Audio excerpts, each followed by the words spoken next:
Hello everyone, today we will learn about another case. The case of Jody Meyers. One day, 20-year-old Jody Meyers and her fiancé, 31-year-old Neil Archer, were attending a birthday party for Jody's stepfather. Although the celebration was lively, Neil was not enjoying themselves. Neil was reluctant to participate and chose to sit in Jody's car while she mingled with family and friends by the fireplace. Jody frequently had to return to the car to convince Neil to join the party. Some guests even brought him snacks in hopes of cheering him up. Around 8:30 p.m. Neil and Jody left the party, and their argument occurred at home. Jody's mother, Lucy, received a message from her daughter stating that she couldn't come home that night because she had broken up with Neil, and she changed her phone number. Jody mentioned she would let her parents know where she was later, that she had moved to a different area, and that she had quit her job. Once things calmed down, she promised to explain everything in detail. Jody also assured her mother that she was safe, that her friends were with her, and she also expressed her love for her family. The message was poorly written and lacked punctuation, which concerned Lucy. She noticed several spelling errors, which were also unusual for Jody, who generally had no issues with spelling and grammar. Normally, if she made a mistake, she would quickly correct it, but in this case, she did not. One possible explanation for Jody's behavior is that she was feeling rushed or stressed after breaking up with her fiancé the night before. However, it was puzzling why Jody would take the time to write a message when she was likely overwhelmed. This causes Jody's mother and sisters to suspect that she was not the one who sent the message. Furthermore, Jody would never abandon her 2-year-old son, Elijah, who she had with Neil. Her family was certain of this. Elijah was the center of Jody's life, and she loved him dearly. Friends and family believed that if Jody had intended to leave, she would have taken him with her. This concern prompted the family to report Jody's disappearance to the police. The family members were reluctant to accept that something terrible might have happened, but they were also worried about losing precious time. Doubts began to arise in their minds, and they feared that the police might not take their report seriously, as cases of missing young women who had argued with their fiancés were often overlooked. However, the police treated Jody's family's report with great seriousness. They were particularly concerned that Jody had left her child behind, which was an unusual situation they couldn't ignore. Detectives quickly launched a search, and public worry grew when it became known that someone had used Jody's bank card to withdraw $250 from an ATM in the city center.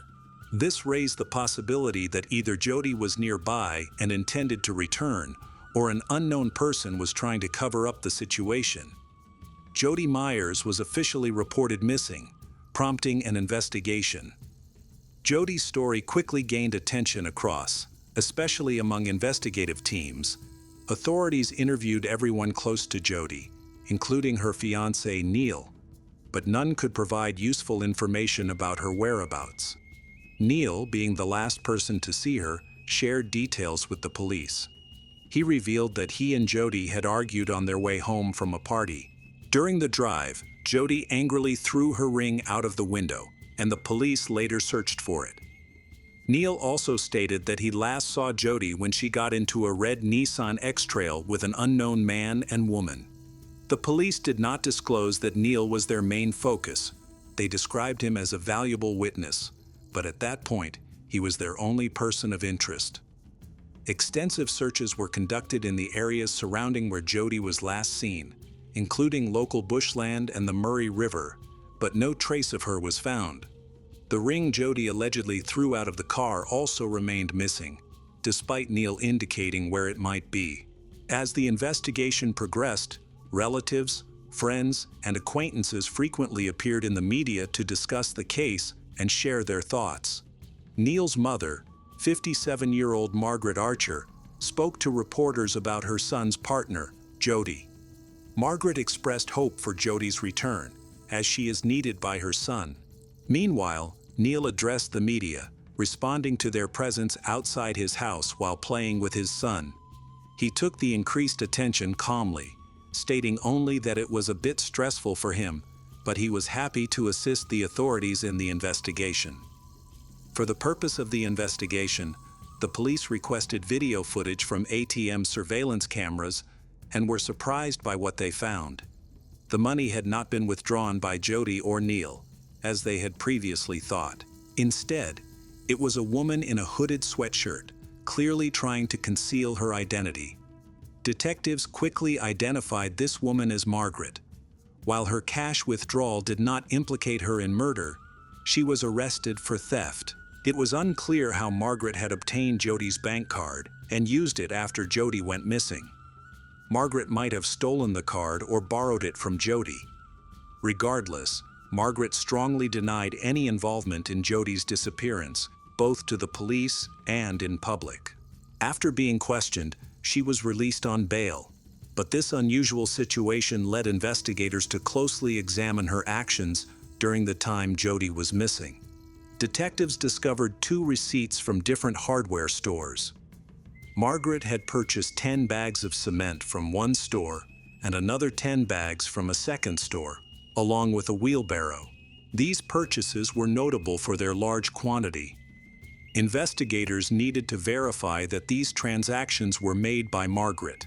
They visited the store where Neil's mother had gone 3 days after Jody's disappearance. After reviewing the surveillance footage, they confirmed that Margaret had indeed bought a large amount of cement. However, they questioned why she needed so much. While buying construction materials is not illegal, detectives still needed to understand the context of those purchases. The purchase had been made with the exact amount that Margaret withdrew from the ATM, which left the police confused, until they spoke with Margaret's husband, Lawrence. He explained that on the day Jody went missing, he was in Tasmania. When he returned home, his son Neil told him he had a Father's Day gift. Since Neil rarely showed generosity, he was intrigued. Neil led him to the yard, where a freshly poured concrete slab lay in the shed, which Neil had just finished. Lawrence was surprised, as he thought of Neil as lazy and selfish, but he could see that his son had done a lot of hard work.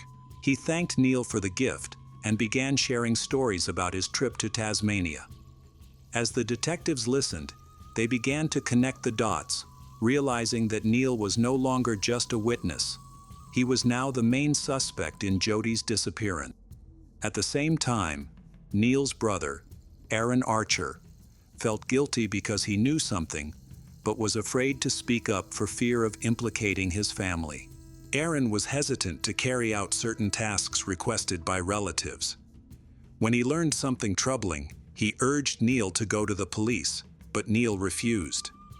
With no other option, he went to the station and decided to share everything he knew. On September 24, 2015, at midnight, Aaron met with police officers at a predetermined location. Following his brother's visit to the police station, Neil was taken into custody and charged with the murder of his fiancée, Jody Meyers. The next day, investigators searched the home of Margaret in Murray Bridge, a town about an hour and a half from Adelaide. During this search, forensic teams discovered a woman's body buried in a shallow grave beneath a concrete slab in the shed. This slab had been a Father's Day gift for Lawrence.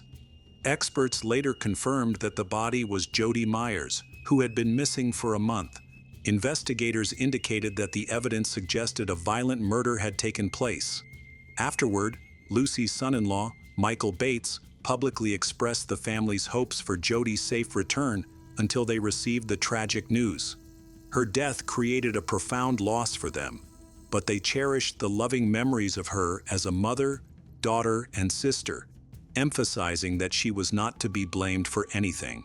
From that point on, the family was left with only memories, which they considered their most precious treasures. A few months later, Margaret was arrested for her alleged involvement in Jody's murder. Despite the charges, Margaret was working hard to prove her innocence. It is believed that Neil's father, Lawrence, was unaware of the events surrounding the case. Then, investigators have built a detailed narrative into the Jody Meyers case. After returning home from a party, Jody and Neil had a severe argument, Neil felt that he had not impressed Jody's parents and believed they wanted him and Jody to break up. In a moment of rage, he lost control and strangled Jody with the cord of his hoodie until she stopped breathing. Later, reports surfaced that while in jail, Neil told other inmates that his mother had been present during the argument and had restrained Jody, although this claim could not be substantiated. The following day, Neil asked his mother to help him hide the crime, and Margaret, without hesitation, agreed to dispose of the evidence related to the murder of Jody, who had given her a grandchild. She withdrew cash from the ATM to buy cement and added $10 to Jody's phone to send a message to Jody's family.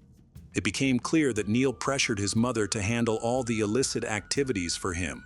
Margaret had previously been a victim of domestic violence herself, which makes it even more perplexing that she would agree to cover up such a tragic crime. Many people find this behavior abnormal, regardless of a mother's love for her child. It is difficult to believe she would justify helping him in such a horrific situation.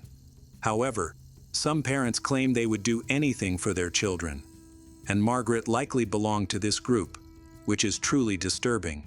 Even more alarming is the fact that Jody's 2-year-old son, Elijah, partially witnessed the incident. He was sitting in the car while Margaret visited hardware stores and made purchases. It was also revealed that Elijah was in Margaret's house when Neil transported and buried his mother's body in a shed. As the case progressed, new information shocked the public. The police recorded phone calls between Margaret and Neil discussing how to hide the crime. Both felt guilty and unable to find a solution to their problem. During their conversations, they also mentioned Neil's brother, Aaron. Margaret attempted to involve her second son, and later his half-sister, in the cover-up. She pressured them to burn clothes and destroy evidence, such as cement bags. However, Aaron cleverly refused to comply and eventually reported the situation to the police. In 2016, Neil Archer pleaded guilty to the murder of Jody Meyers. In 2017, he was sentenced to life in prison, with the possibility of parole after 22 years. This outcome is relatively favorable by Australian standards, and it is reassuring that the murderer accepted his guilt. In South Australia, a guilty plea can lead to a sentence reduction of about 30%, but the judge determined that Neil did not merit this reduction. Jody's friends and family were pleased with the verdict. Meanwhile, Margaret Archer hesitated until the last moment to admit her wrongdoing. She changed her story and confessed. Her lawyer claimed that Margaret had always lived a good life and cared deeply for her large family. However, considering that she waited until the very end, unwilling to confess to the crime, one can easily conclude that Margaret felt no remorse for her actions. In 2018, she was sentenced to 6.5 years in prison for aiding a criminal. Then, she was released in June 2022. Meanwhile, little Elijah is being cared for by his grandmother, Lucy. Shannon Graves was born on November 4, 1988, in Ohio, USA. She was raised by her mother, a single mother. Everything changed when her mother met Ronnie DePaul, who became a father figure in her life. Ronnie treats her like his own daughter, and she quickly takes a liking to him. She was known for her kind heart and loving nature. In 2016, Shannon proudly earned her cosmetology license, marking a new beginning after a challenging childhood. Her friends affectionately called her Star, recognizing her free spirit, honesty, and selflessness. However, Shannon's compassionate nature sometimes led her to make poor choices in relationships. Following her mother's death, she struggled with substance abuse. Her close friends observed that she often fell for the wrong men, whether due to bad luck or her attraction to rebellious personalities. Despite these challenges, Shannon was determined to take control of her life. Her professional achievements filled her with hope for a brighter future. Unfortunately, Shannon's intuition was wrong when she became involved with Arturo Novoa. He is of Puerto Rican descent, charming and passionate about music, but he is also very secretive about his life. This secrecy likely stemmed from his lengthy criminal history, which began in 2004 with arrests for assault and property damage. A few months later, he faced charges of escaping from prison and obstructing public service. In 2006, he was charged with felony fleeing after a police chase, followed by aggravated arson charges. After serving his prison term, he was arrested again for trespassing in 2008 after being evicted from his residence. In 2010, he faced additional charges related to weapons and unlawful entry. Court records indicate that he was a man addicted to criminal activity and made a living by illegal means. When Shannon and Arturo began dating in the summer of 2016, everything seemed to be going well. She introduced him to her family and started spending more time at his home. That same year, she got a puppy, which brought her joy and companionship. During the holiday season, she celebrated with her family, enjoying food, laughter, and gift exchanges. This gathering would unknowingly be the last time the family would be together. 2 months later, while with Arturo, Shannon briefly encountered her sister, Debbie DePaul. They discussed Debbie's upcoming birthday in March, for which Shannon was already making plans. However, when the day came, she did not attend, an unusual absence. Initially, her family thought she was just busy and would arrive later, but she never came. Alarmingly, she did not call or send a message, not even to wish Debbie a happy birthday. When she also missed the Easter gathering the following month, concern grew. As time passed, her family's anxiety increased. After calling and texting several times without receiving a response, Ronnie attempted to contact Arturo. He claimed that he and Shannon had broken up and that she had moved to Cleveland with someone else. However, when Ronnie and Debbie tried to contact her directly, they were unsuccessful. Determined to find her, they went to her apartment, but found no clues. Her car and phone were there, but her beloved dog was missing. Around this time, Arturo was arrested on charges related to banned substances. In the following weeks, Shannon's family was engulfed in fear and uncertainty. In June, Debbie officially reported her as a missing person to the police. In their report, family members acknowledged Shannon's past struggles with addiction but highlighted that she had never gone this long without contacting them. Authorities requested anyone with information to come forward while they searched hospitals and jails, but there was still no trace of Shannon. Investigators found tracking her whereabouts to be extremely challenging, especially since she had been missing for months. They filed a request for her phone records and began looking into her personal life, noting that she often spent long periods of time with her boyfriend, Arturo, before her disappearance. The police subsequently interviewed Arturo. He recounted the same story he had told Ronnie, adding complexity to the case. Without a clear timeline for Shannon's disappearance, they could not confirm Arturo's alibi. Additionally, there was no evidence of a new boyfriend with whom Shannon had supposedly moved in. As suspicions rose, detectives learned about an ex-boyfriend named John, and considering this lead, they decided to investigate him further. John, a business owner, had a criminal past involving trafficking of banned substances. His incarceration had led to his breakup with Shannon, as her friends remembered how distressed she was upon learning of his conviction. Complicating matters, John had been released from prison shortly before Shannon was reported missing. When police found and interviewed him, he claimed he hadn't seen her since February, when she mentioned getting back together with Arturo.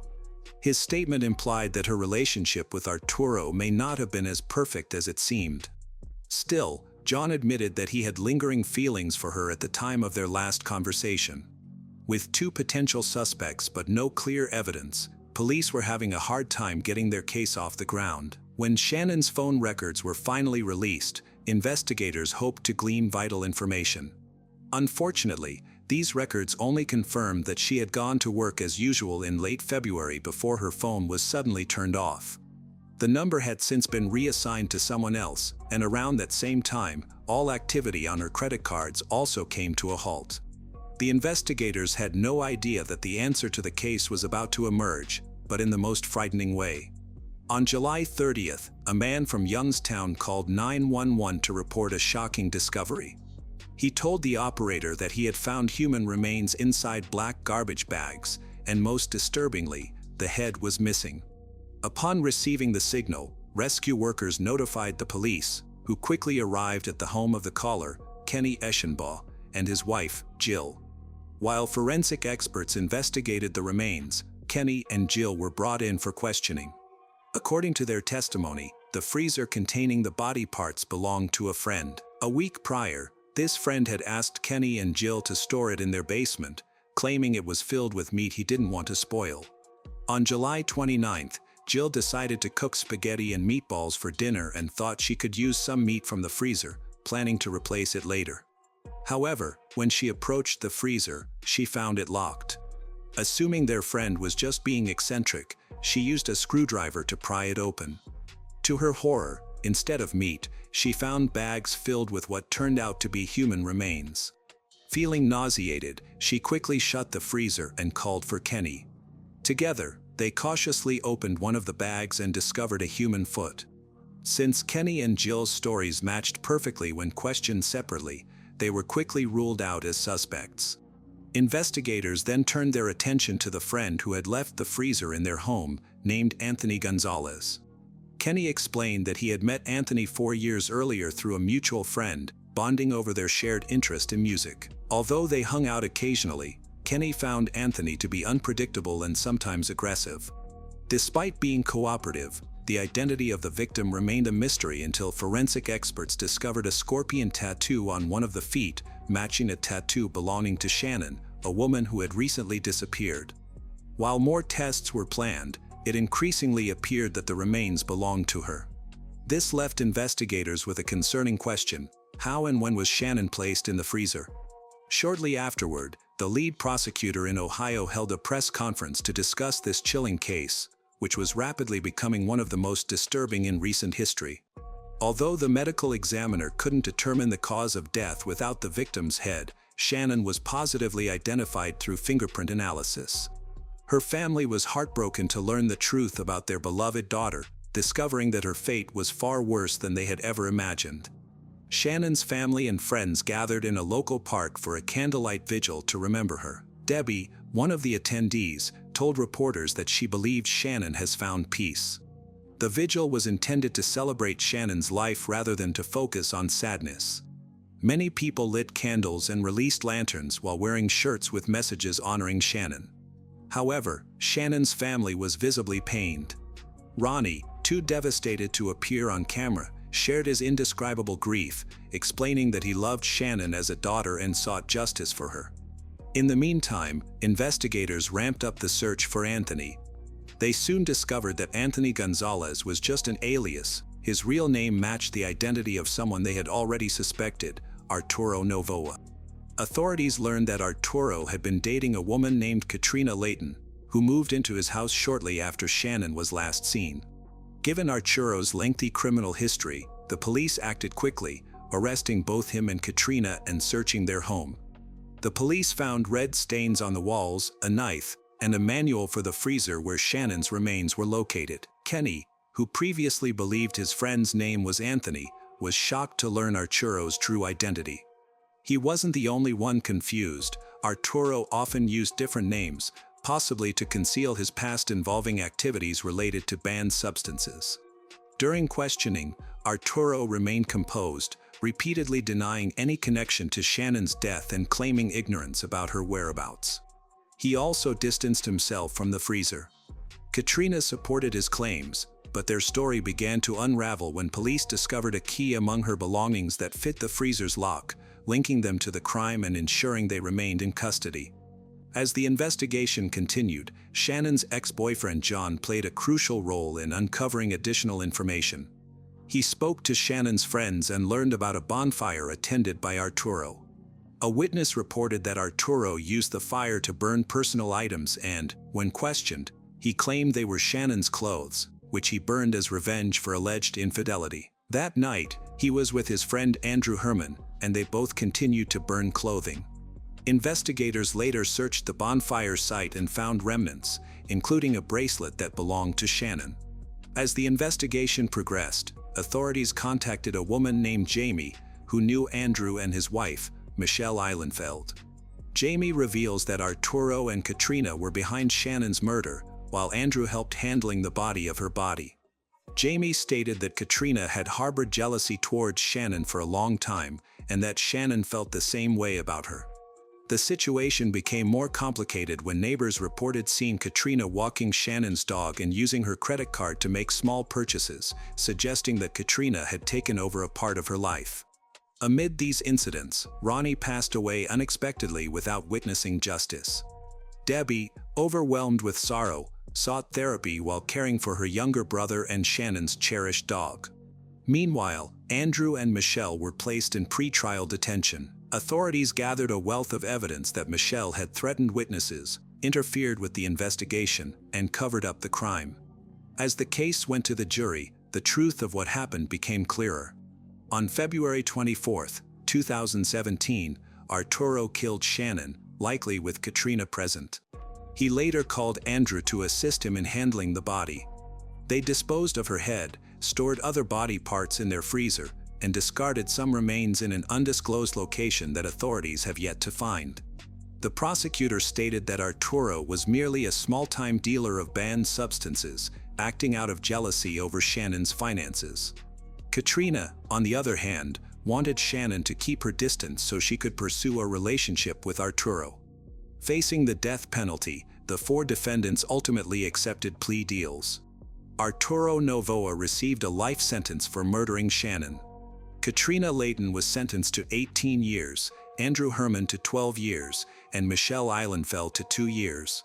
Arturo attempted to appeal his sentence, but it was upheld. To keep the memory of Shannon alive, Debbie created a social media page dedicated to her younger sister, where she frequently shares pictures of her pet dog. She frequently visits Shannon's grave, where she has established a special ritual. After cutting the grass, Debbie spray paints a large pink heart next to the headstone, which was Shannon's favorite color. In a local interview a few years later, Debbie recalled the devastating call she received about the partial discovery of Shannon's remains. Currently, the investigators who helped convict Arturo are still searching for the missing parts of Shannon's remains. Debbie remains hopeful that they will be found someday as she continues to honor her sister's memory through her dedicated online tribute. Tiffany James was born on August 18, 1980, in Tampa, Florida. She was the only child of Rosalind James and Turner Humphrey. Her parents were never married and separated soon after her birth. Her father moved away, started a new family, and showed little interest in her. Years later, as an adult, Tiffany decided to locate her father. They spoke, and she assured him that she held no grudges and wanted to keep in touch. This reunion allowed Tiffany to meet her half-siblings and their families, leading to the development of strong, positive relationships. Meanwhile, Rosalind focused on her own life and left Tiffany with her grandparents. Although Tiffany had both biological parents, she was primarily raised by her grandparents. Her mother Rosalind visited occasionally but did not play an active role in her upbringing. It was her aunts, Barbara and Vicky, along with her grandmother Beulah, who took on the parenting responsibilities. They ensured Tiffany attended preschool and school, celebrated her achievements, and supported her in every way. She was an outstanding student with a passion for literature and a creative spirit. She dreamed of opening her own beauty salon and becoming the best in her city. Tiffany was a sociable, popular, and stylish person. She often attracted attention with her looks and confidence, making her appealing to young men. While in high school, she started dating a boy named Derek Andrews, who was a year older. They both believed their love would last forever. In her senior year, Tiffany became pregnant and gave birth to their first child, a son named Derek, on July 26, 1998. This changed her plans for college, as she dedicated herself to motherhood. Derek took on various odd jobs to support his family, while Tiffany's family helped them as much as they could. In August 2002, 4-year-old Derek became a big brother when his parents welcomed another son, Darian, named after his paternal grandfather. At this point, Tiffany and Derek were living together in a small rented apartment. Although money was tight, they remained hopeful for their future and dreamed of creating a stable life together. A couple of years later, however, their romantic feelings faded, and they decided to separate amicably. The son stayed with Tiffany while Derek supported them and made an effort to spend time with his children. He eventually began a new relationship but remained committed to being an involved father to Darian and Derek. As a single mother with 2 young sons, Tiffany started to seriously consider her future. She wanted a career that would allow her to provide for her family independently. Since she had not pursued further education after high school, she was eager to change that. Tiffany enrolled in a medical college, aiming to become a cosmetic specialist. Her ultimate goal was to open her own practice or even a clinic where she could turn her passion into a successful business. To manage her finances better, she moved back in with her grandparents, as paying for both tuition and rent was too much of a burden. Her family helped care for her sons whenever she was at work or in class. After finishing her education, she got a job at a private clinic as an assistant to a well-known doctor. She had a steady income and began advancing in her career. For a while, it appeared that everything was finally coming together for her. However, she found herself lacking a strong, supportive partner to lean on during difficult times. In early 2007, Tiffany met a man named Daryl Williams. He was 14 years older than she was and had 3 grown children from a previous marriage. Despite their age difference, this did not hinder their romantic relationship. She believed that he was a mature and trustworthy man, genuinely prepared for a serious commitment. Their relationship developed quickly, and soon, Tiffany, at 27, found herself pregnant. This news shocked both of them, but they were excited, and Daryl proposed to Tiffany, who happily accepted. However, during the routine checkup, she learned she was expecting twins. In March 2008, she welcomed twin girls, whom she named Diamond and Denia. This happy event has brought joy to her life, and she has devoted all her love to her family, cherishing every moment spent together.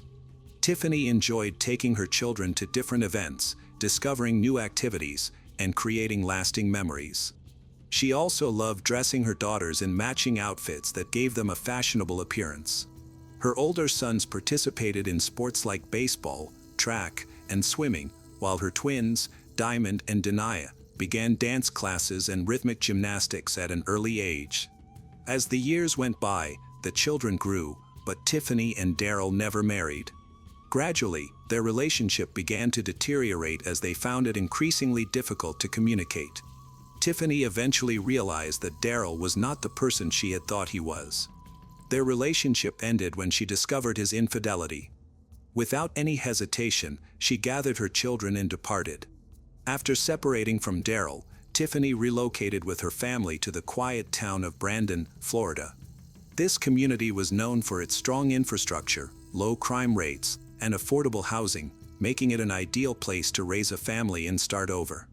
Eager to create a stable future, Tiffany completed a hairstyling program and landed a job at one of the top salons in town.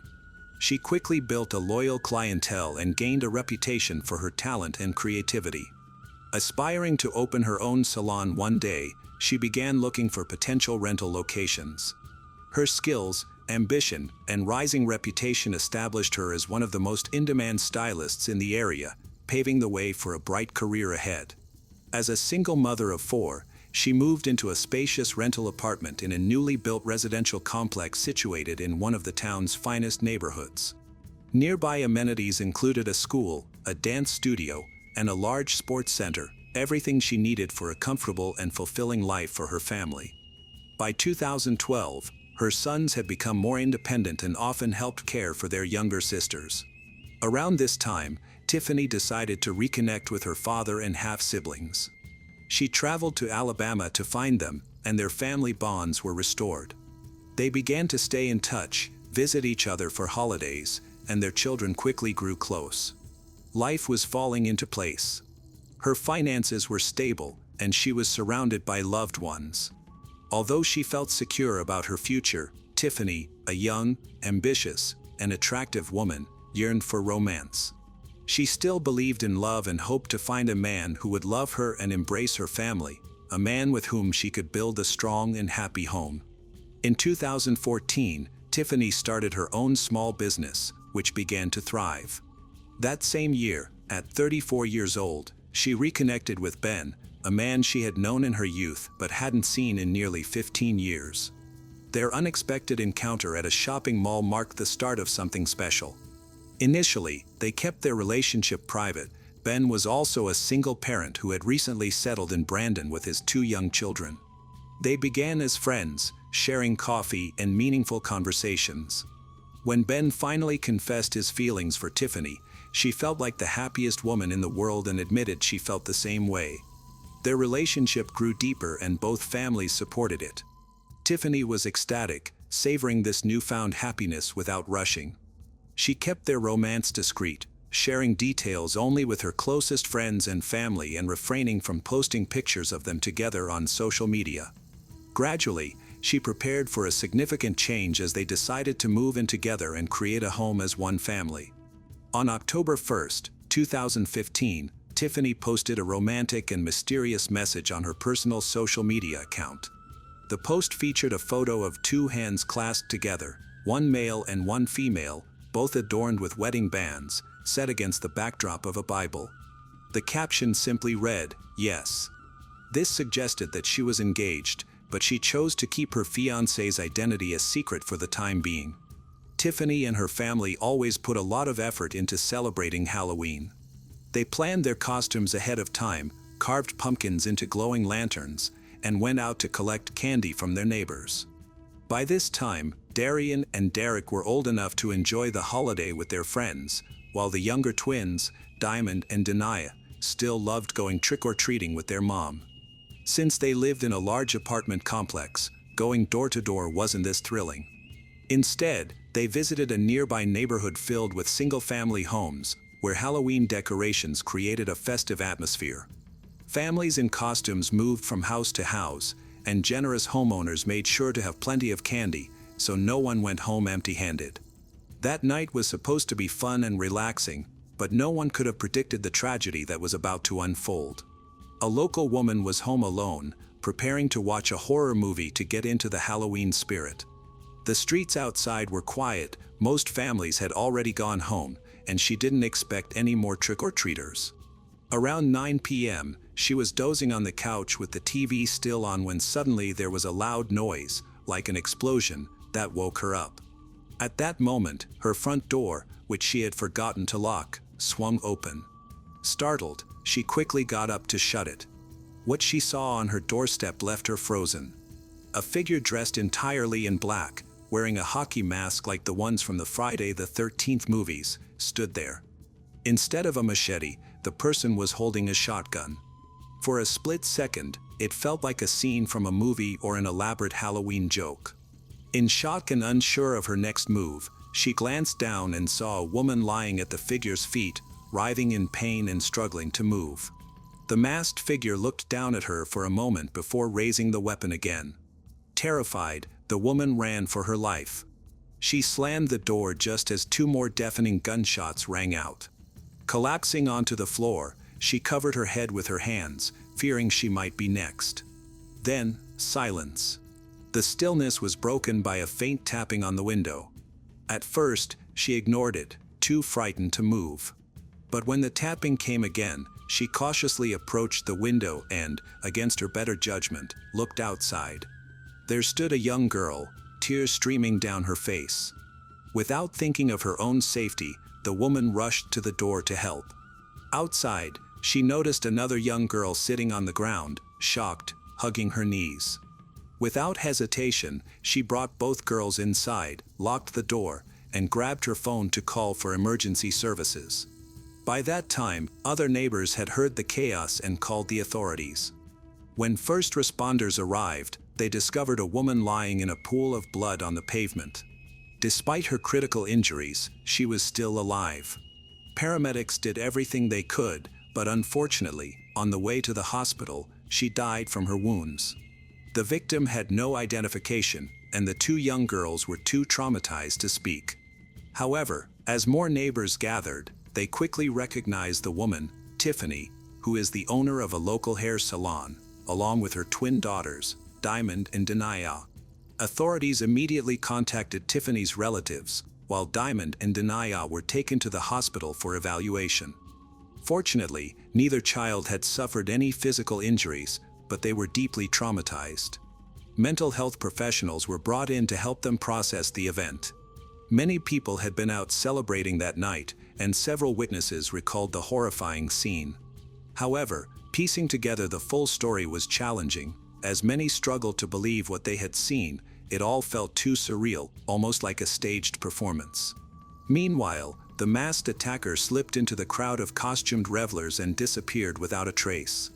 Neighbors reported seeing a silver Chevrolet sedan parked near the house shortly before the incident.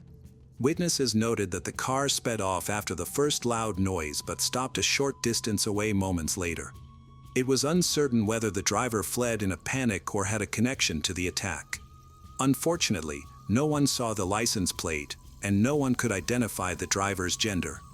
Adding to the difficulty, there were no security cameras in the area to capture the incident. Witnesses could not provide even a basic description of the suspect, who was fully covered in a costume, hood, hockey mask, and gloves.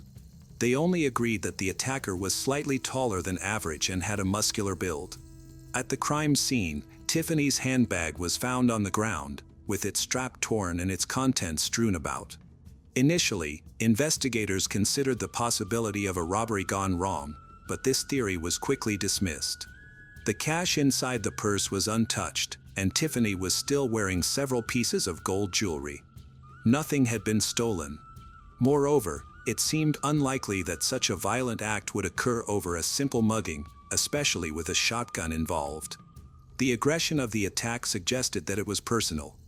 But who would want to harm Tiffany, a cherished mother and respected community member? Investigators began by questioning her ex-partners and her current boyfriend. Tiffany had been separated from her former partners, Derek Andrews and Daryl Williams, for years, and any previous conflicts had long since dissipated.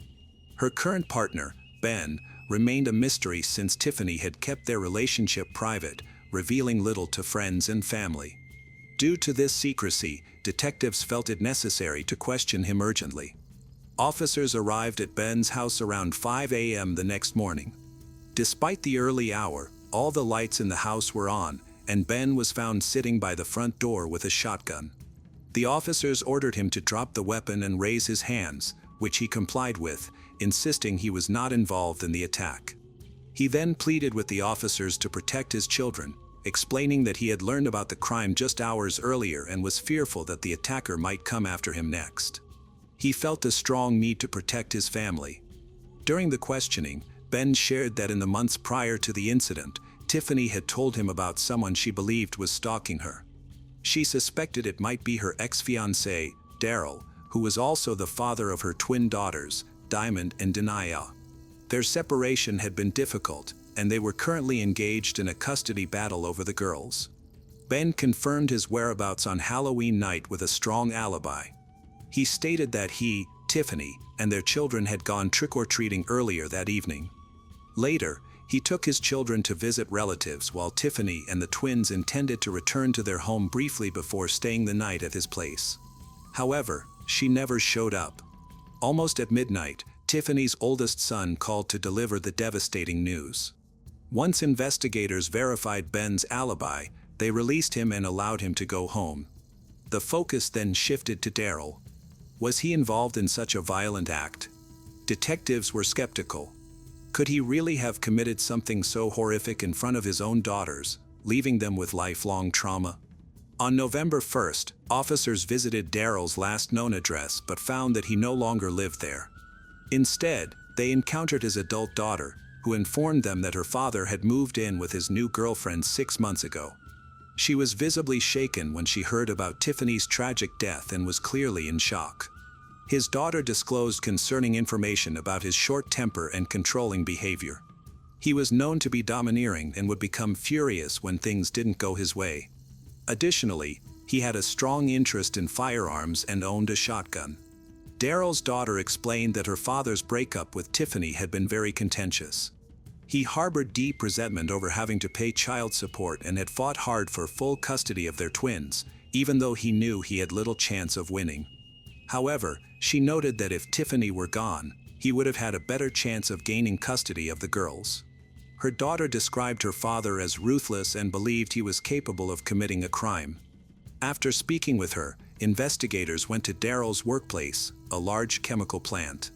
His supervisor spoke highly of him, describing him as a dedicated worker who could handle the workload of 2 people and was always willing to take on extra shifts. However, Daryl's aggressive demeanor often led to conflicts with coworkers, sometimes resulting in physical confrontations. Notably, on the night of November 1st, Daryl, for the first time, refused a last-minute shift change, citing personal reasons. This unusual behavior raised further suspicions, as it left him without a confirmed alibi for the night of the crime. Detectives visited the home of Daryl's new girlfriend, Rosalind.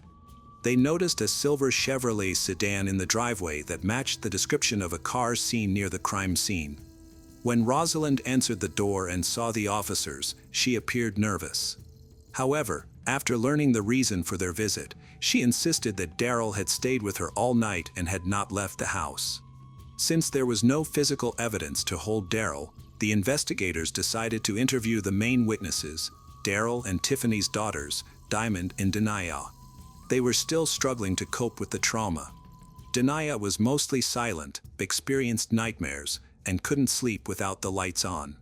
Diamond seemed to handle things better but would break down in tears whenever the conversation shifted to that tragic night. To help them, a skilled psychologist was brought in to gently support the sisters through their trauma, and over time, they began to share their experiences. They revealed that while staying with their father, they often saw a mysterious man delivering folders of papers to him. One day, when their father stepped out, they couldn't resist their curiosity and peeked inside the folders, discovering photos of their home, pictures of their mother in various locations around town, and even images of Ben's house. This leads them to realize that their father has employed a private investigator to follow their mother, Tiffany. Even more concerning was the fact that just 2 days before Tiffany's death, she had won full custody of the twins in court, requiring Daryl to pay child support, a situation he strongly opposed. With this new evidence, the police obtained a warrant for Daryl's arrest. Given his known history with firearms and the likelihood that he might resist, the officers decided it would be safer to arrest him at work, where security was tight, minimizing the risk of an armed confrontation. When the officers arrived, Daryl appeared shocked but did not resist arrest. He calmly allowed them to handcuff him and requested to speak with a lawyer. Initially, both he and Rosalind denied any involvement in the crime. However, investigators found phone records and GPS data showing they were both near the crime scene that night. Rosalind was the first to cooperate. In exchange for a lighter sentence, she agreed to testify against Daryl, stating that she had not known his exact intentions, she had merely driven him to the location and waited in the car. When she heard a loud noise, she panicked and drove off but slowed down to let Daryl jump in before fleeing. She claimed that she later provided him with an alibi out of fear for her own safety. Daryl faced charges of first-degree homicide, which could lead to the death penalty. In an attempt to escape this severe punishment, he tried to shift the blame. Upon learning that Rosalind had testified against him, he accused her of having an affair with his adult son and claimed that they had conspired to frame him. He was willing to implicate his own son in a serious crime to save himself. However, investigators quickly disproved his claims by thoroughly examining the evidence and confirming that his son had no involvement in the events of that night. With no alternatives available, Daryl eventually accepted a plea deal to avoid the death penalty. In April 2017, at the age of 49, he was found guilty and sentenced to 50 years in prison, with eligibility for parole after at least 25 years.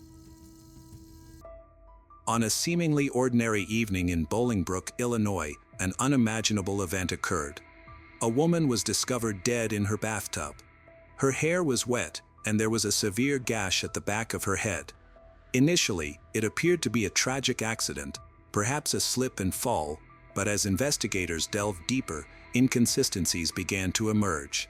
The most shocking revelation: the individual who may hold the key to this mystery was someone dedicated to protecting the community.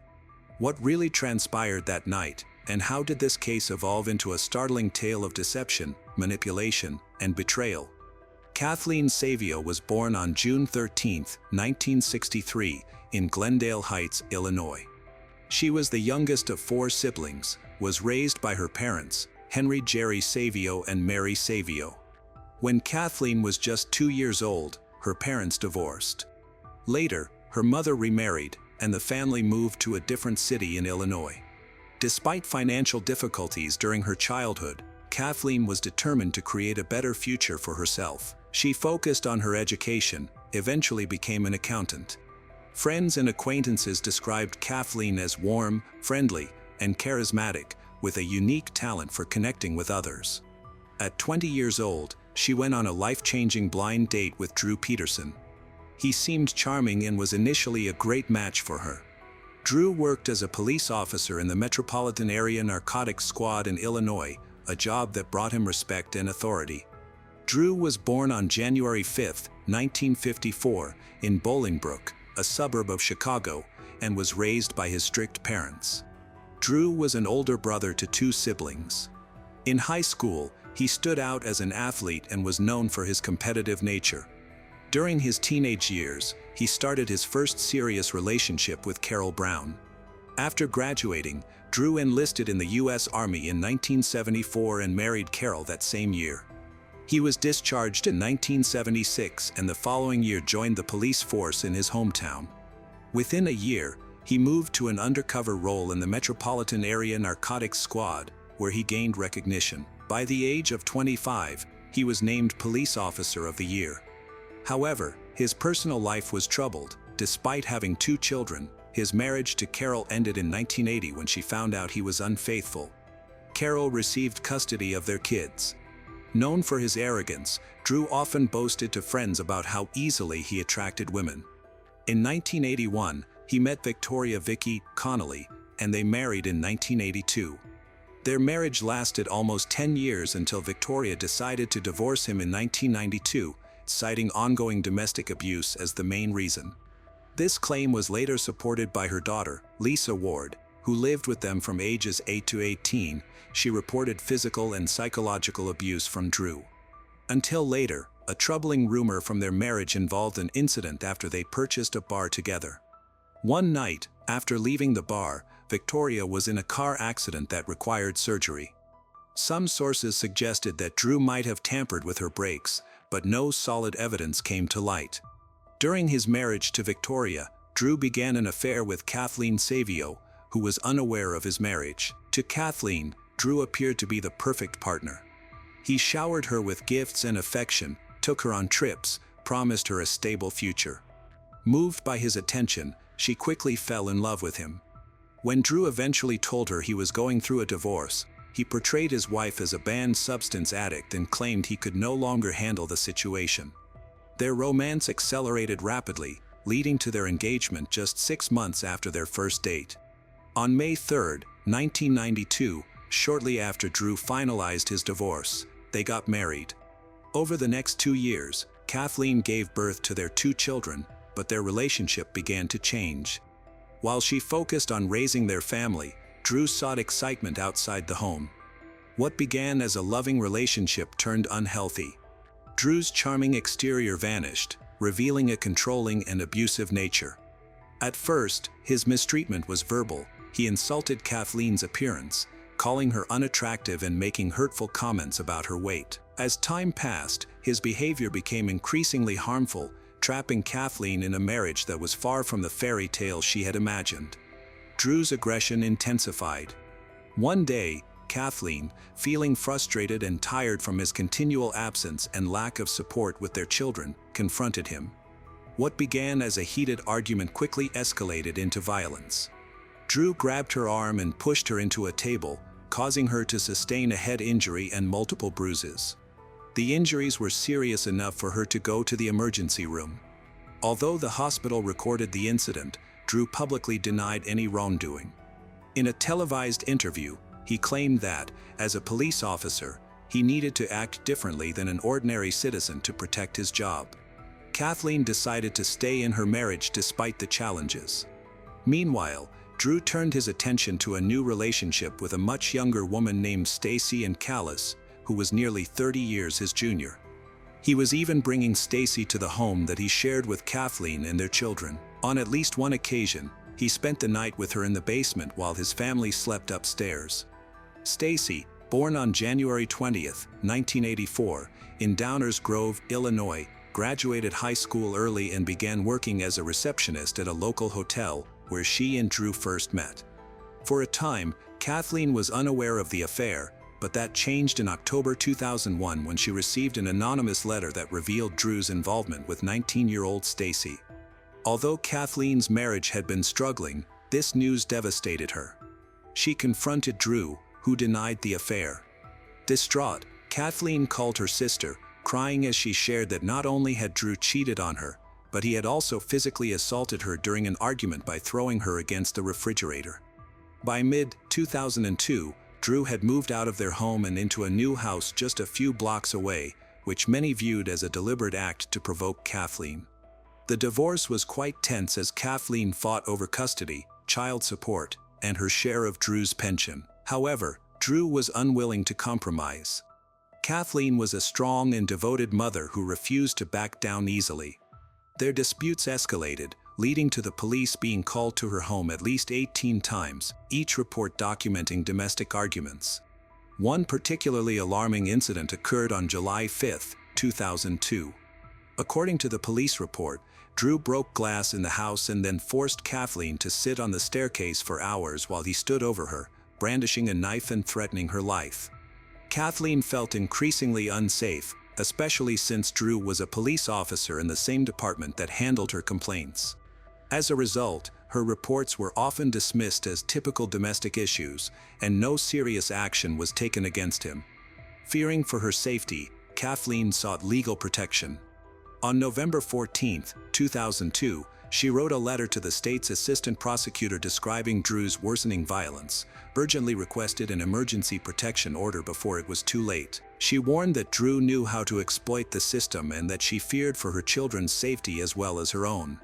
Despite the urgency of her message, her requests were ignored. Kathleen felt helpless, alone with her children, and trapped in a perilous situation. Drew officially married Stacy on October 18, 2003, shortly after finalizing his divorce. At 49 years old, he married a 19-year-old. Soon after, Stacy gave birth to their first child. Initially, she seemed happy in her role as a stepmother, even though Drew's eldest child was not much younger than she was. Their life looked ideal. They traveled often, hosted extravagant parties, and portrayed themselves as a loving couple despite their significant age difference. However, the initial bliss did not last. Drew's controlling behavior re-emerged, and he became obsessive towards Stacy, monitoring her phone, tracking her movements, and making unfounded accusations. Then, on the night of Monday, March 1, 2004, a worried neighbor knocked on Kathleen's doors several times without getting a response. Concerned, the neighbor decided to check inside and made a shocking discovery. Savio's nude body was found in the bathtub in the master bedroom of the Pheasant Chase Drive mansion. Naturally, Drew became the primary suspect, but he had a solid alibi. He was home with Stacy. He also stated that, as agreed, he had spent the previous weekend with his children and returned them to Kathleen on Sunday. Forensic investigators found no signs of forced entry or struggle in the home. Although Kathleen's autopsy showed bruises as well as a large, unexplained gash on her scalp, there were no defensive injuries. Authorities quickly classified her death as an accidental drowning without conducting a more thorough investigation. A significant detail was overlooked: the bathtub was completely dry when her body was discovered, raising further suspicions. The lead detective in the case was a close friend of Drew's, and his so-called interrogation of Drew resembled more of a casual chat between friends than an official inquiry. Stacy, supporting her husband, confirmed his alibi by claiming they had spent the entire weekend at home with their children. Kathleen's family was heartbroken by her unexpected death. Just days later, they held a touching memorial, honoring her as a devoted mother and a kind person. Shortly after this, Drew was awarded full custody of the two children he had with Kathleen. Stacy officially adopted them, creating the impression of a happy blended family. However, the facade of a perfect marriage soon crumbled.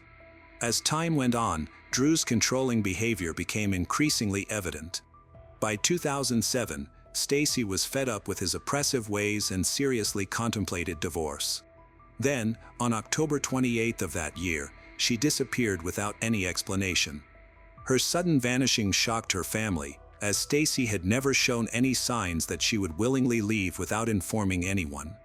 Stacy's family began a desperate search for her and refused to give up until she was found.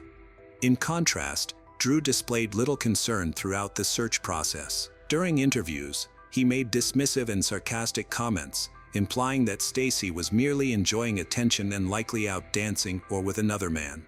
Stacy's family suspected Drew might be involved, especially since she had recently told him she wanted a divorce, something he was unwilling to accept.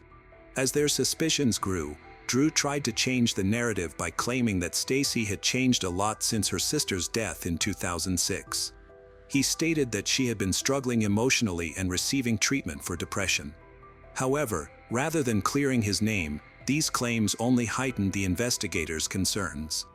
Authorities began to question whether Kathleen's death was really accidental or if something more sinister was at play. Just weeks after Stacy went missing, both the Illinois State Police and the FBI reopened the investigation into Kathleen's death. In November 2007, Kathleen's body was exhumed for a second autopsy, which revealed findings that contradicted the original report. Forensic experts discovered clear signs of a struggle, indicating that she had fought for her life. As a result, Drew becomes the prime suspect in both the death of his third wife and the disappearance of his fourth wife. Instead of staying out of the spotlight, he actively sought media attention, appearing on talk shows and making arrogant, sarcastic comments as if he relished the notoriety. In January 2008, the case took a surprising turn when Drew's brother, Thomas Morphy, came forward with important information. He claimed that he helped Drew remove a large blue container from their house around the time Stacy disappeared. Several neighbors backed up his account, stating they had seen Drew with the container. Additionally, Thomas disclosed that he had assisted Drew in making a phone call from Stacy's phone, which made it look like she was at the airport shortly after her vehicle was found abandoned there. As the search for Stacy continued, the investigation into Kathleen's death advanced. On February 21, 2008, her death was officially reclassified from an accident to a homicide. About a year later, Drew was arrested as the main suspect. His legal team argued that they had a strong defense due to the absence of physical evidence, such as fingerprints, DNA, or eyewitness accounts linking him directly to the crime. As the trial progressed, accusations arose against the police department, with many claiming that Drew, having been a sergeant there, received preferential treatment and that the initial investigation was mishandled. This raised serious concerns about the integrity of law enforcement, suggesting issues of corruption and cover-ups. Exposing institutional bias alone did not establish Drew's guilt in Kathleen's murder. The prosecution needed a significant breakthrough. That turning point came when the lead prosecutor executed a strategic legal move that transformed the case. On May 31, 2012, Drew Peterson's trial began.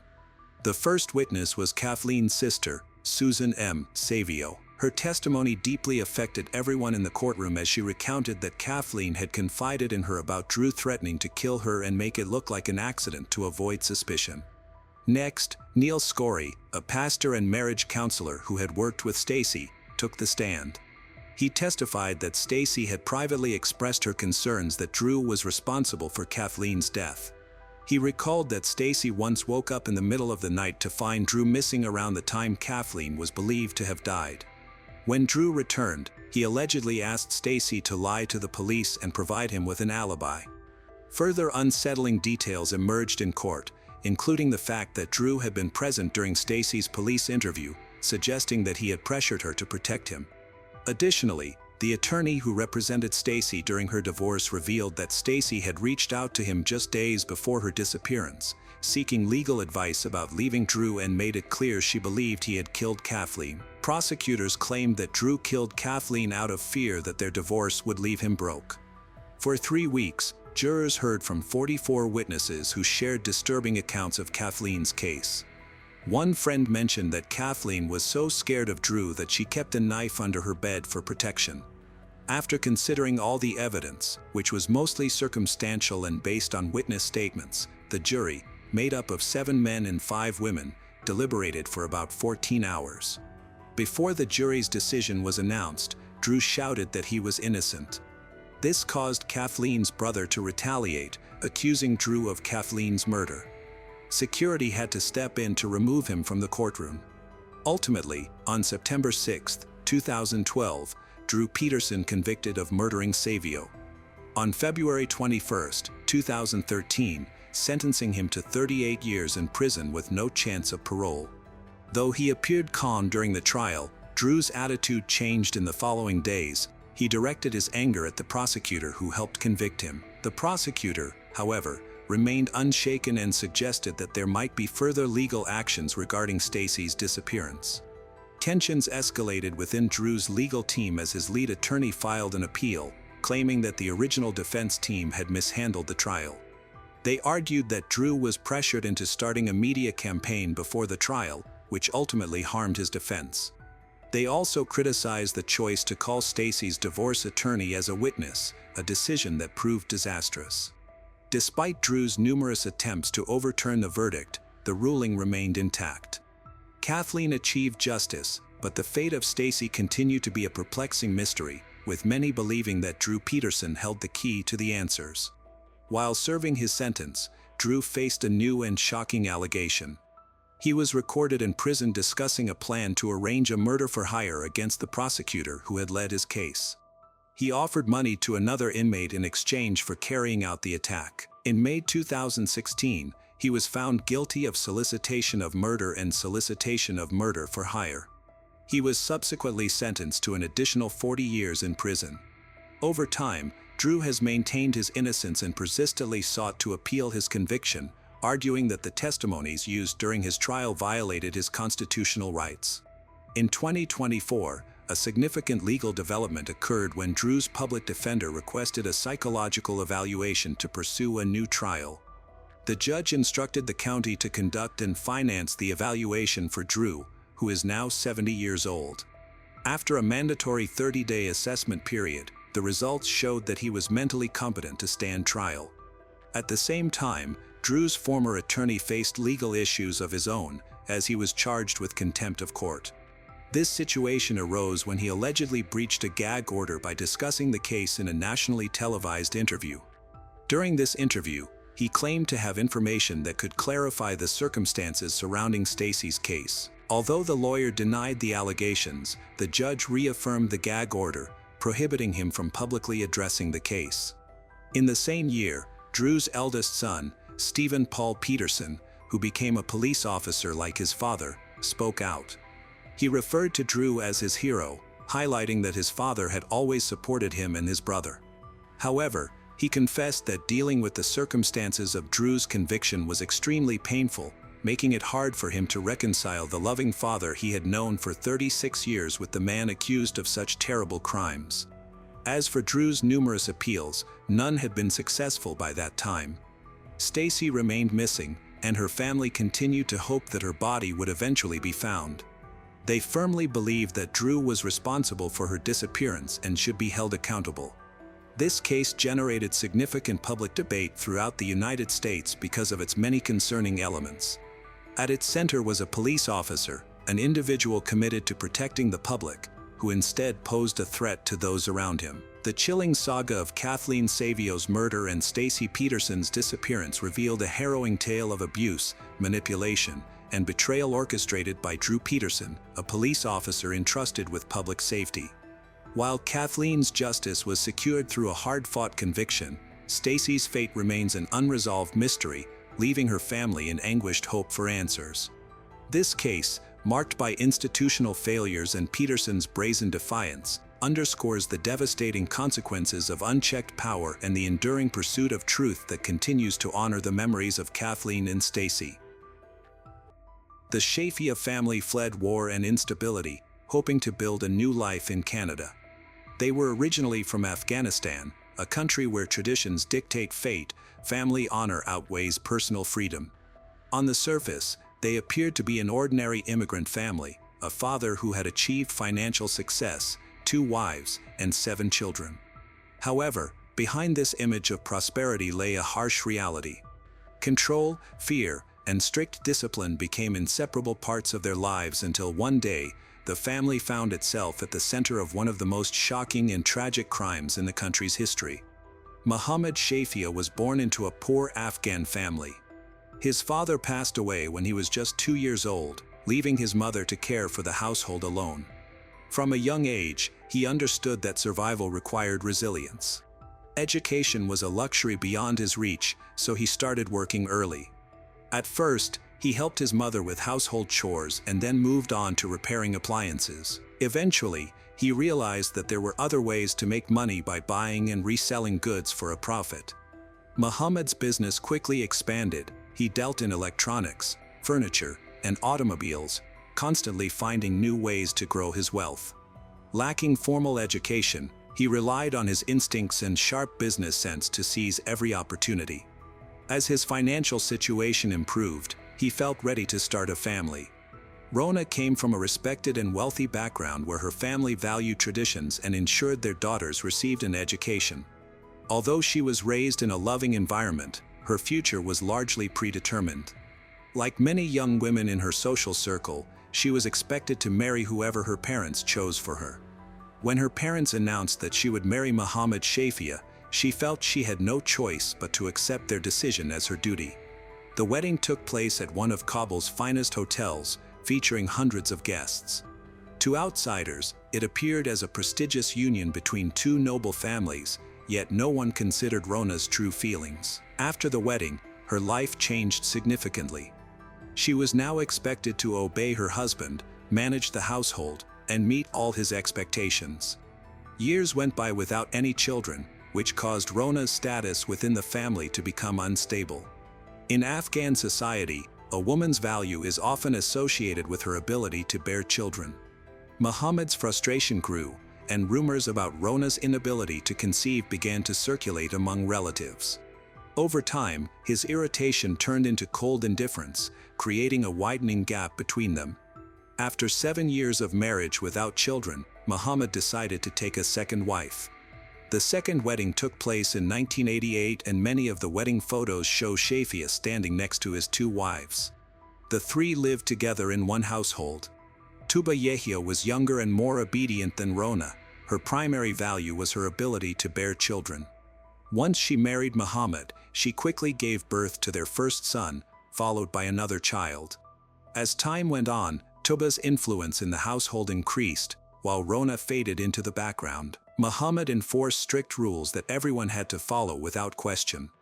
Disobedience was met with humiliation or physical punishment. He controlled all financial matters and made decisions for the entire family, demanding total respect. The women in his home were confined to the boundaries he set. Tuba not only accepted these rules but also actively upheld them. She fully embraced her role as the main wife, completely overshadowing Rona. Tuba managed the children, the family finances, and even dictated Rona's circumstances. Over time, her treatment of Rona grew more severe. She isolated Rona, limiting her interaction with the children and restricting her personal freedoms. Hamed Shafia, the oldest son, was raised to enforce control over his sisters. He was taught to believe it was his responsibility to ensure they followed the family's rules and to report any disobedience. Zainab, Sahar, and Geethi, the sisters, lived under constant scrutiny. Any attempt to resist their father or Hamed led to punishment. They were not allowed to make friends, freely leave the house, or choose their own clothing.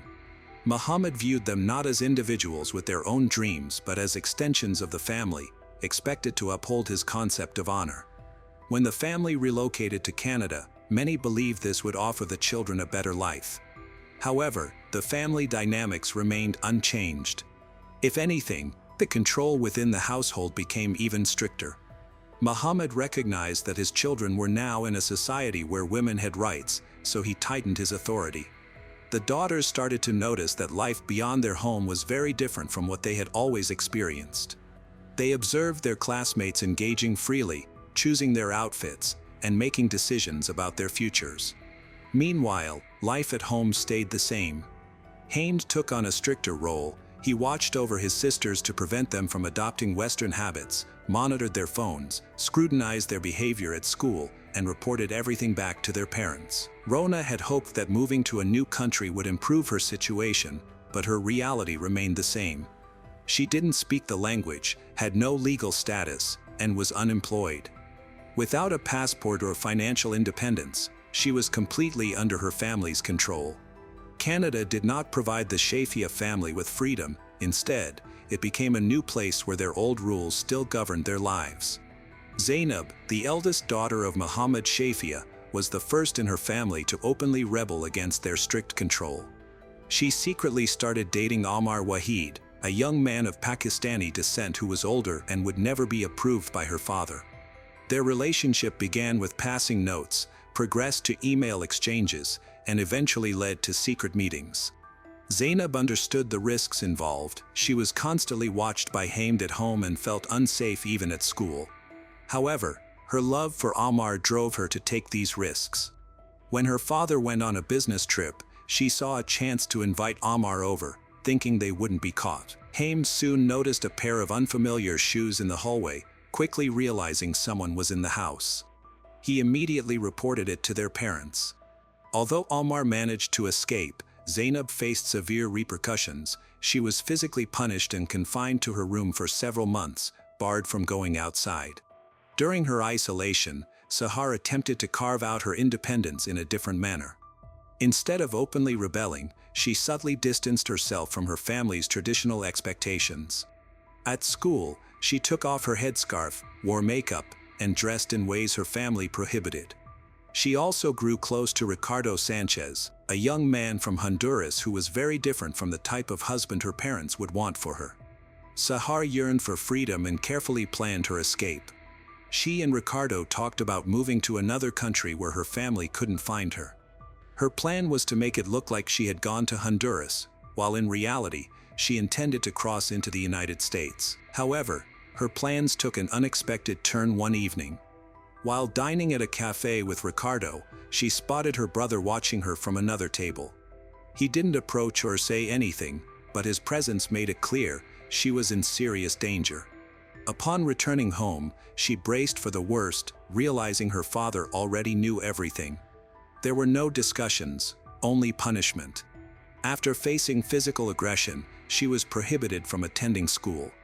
Sahar came to understand that escaping would be much harder than she had thought, as it might put her life at risk. In the midst of this chaos, Geethi, the youngest sister, instead of trying to run away or seeking a secret relationship, she acted out at school. Her aggressive behavior, frequent absences, and open defiance of teachers became her form of resistance. She wanted others to recognize that something was seriously wrong at home. She was called to the principal's office, and this led to a meeting with social services. She told school staff and a youth welfare worker that she wanted to be removed from her family home. However, when her parents were invited to discuss the situation, they argued that Geethi's behavior stemmed from negative Western influences. They assured the social workers that they would take care of the issue themselves. The daughter's efforts to defy the strict family rules only worsened their situation. Their father and brother felt they had lost control over them, leading to the need for punishment. The conflict between the sisters and their family had escalated beyond repair. When Zainab, Sahar, and Geethi attempted to escape their family's control, they understood the risks, but they were shocked to find that the system meant to protect them was ineffective against their father's and brother's authority. Zainab was the first to seek help. After months of being confined at home, she understood that her only chance for survival was to leave for good. She escaped and found shelter in a facility for women in crisis. For the first time, she felt safe. However, her absence was quickly noticed. Hamd, her brother, contacted the police, claiming she had been kidnapped and accusing her friend Omar, hoping to get him arrested. When the police found Zainab, she explained the truth: she had left to escape her family. The police did not force her to return home, but they also failed to provide her with proper protection. After witnessing what happened to her sister, Sahar sought her own way out. Although she was too scared to go directly to the police, she contacted Child Protective Services. She described the harsh restrictions, constant threats, and her fear for her life. The caseworkers listened, but ultimately decided that intervention wasn't necessary since she was nearing 18. They offered her temporary shelter, but that meant she would have to return home once her stay ended. Sahar realized that going back would lead to punishment far worse than what she had already faced. Frightened, she declined their offer. At that moment, she understood that the system could not protect her. Rona was the only one who fully grasped the serious danger the sisters faced, but she felt powerless to intervene. She lived in constant fear herself. She realized that Muhammad and Tuba no longer viewed their daughters as obedient family members, but rather as threats to the family's honor. Rona understood that trying to step in would be pointless. Within the Shafia household, it was evident that the daughters had stopped adhering to the rules set for them. They had rejected the traditional lifestyle. Their actions were not only seen as rebellious but also as a significant threat to the family's reputation. Muhammad could not let rumors about his rebellious daughters circulate among their acquaintances. In Afghan culture, such stories spread rapidly, putting the family's respect at risk. What frustrated him the most was that their defiance was happening in Canada, a place where he had less control over his daughters' lives than he did in Afghanistan. The greatest concern for the family, however, was Zainab. She hadn't just disobeyed, she had run away. This was unacceptable to them. She was living independently, making her own decisions, and no longer following her father's authority. To them, this was the ultimate act of betrayal. Tuba realized that she couldn't force Zainab to return, so she found a way to have her come back willingly. She called Zainab, convincing her that their father had changed his mind. Tuba told Zainab that he had given his blessing for her to marry Ammar, allowing them to be together officially. On May 18th, they held a religious wedding ceremony at an Islamic center. The next day, Zainab had her hair done and decorated her hands with henna. Her uncle took her to a restaurant, and on the way, he tried one last time to persuade her to think twice about the marriage, but Zainab remained resolute. However, her sense of freedom was short-lived. None of Ammar's family members attended the ceremony, as they disapproved of the marriage. Tuba was devastated, overwhelmed with embarrassment, and she collapsed from humiliation. People poured water on her to help her regain consciousness.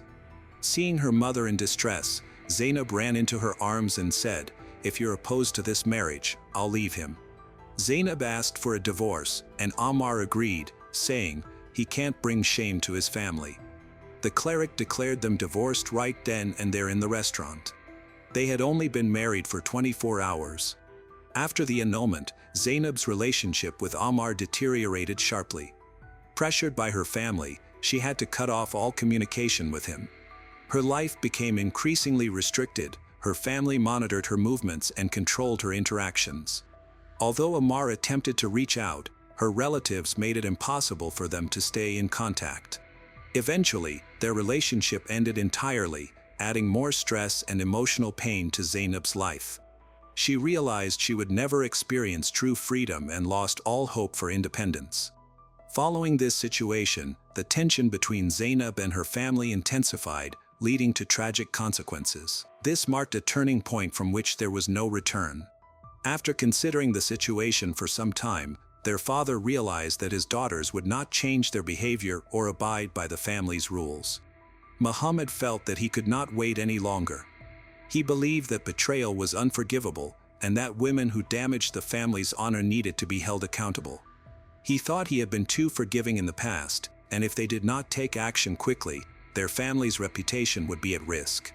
Therefore, he decided that his daughters would no longer be allowed to live. The only task remaining was to figure out how to execute this plan. Muhammad wanted to keep a low profile because he understood that a crime like this needed careful planning to appear accidental. Thus, the planning commenced. They began preparations weeks ahead of time. Muhammad, Tuba, and Hamd outlined the steps to carry out their plan. One important aspect was acquiring a second vehicle, a Nissan Sentra. Officially, it was bought for convenience, but in truth, it was essential for their scheme. It was reported that the Shafia family purchased a used Nissan Sentra for $5,000 Canadian dollars the day before the family left Montreal for Niagara Falls. This would create the illusion of a family trying to reconnect after previous conflicts. The vacation would suggest that everything was fine and that they were making efforts to improve their relationships. Zainab, Sahar, Geethi, and Rona felt they had no choice but to participate, even though they had reservations. Disputing their father's decision seemed futile. From the start of the trip, they sensed something was off, but none of them could foresee that this journey would be their last. For several days, everything unfolded as planned. The family visited attractions, took photographs, and chatted with strangers, all carefully arranged to ensure that no one would suspect any underlying tension among them.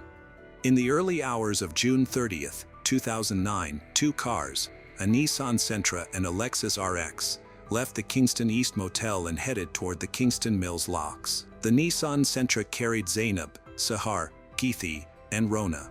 It is unclear who was driving at that moment, but it was likely Zainab, as she was the oldest and had a driver's license.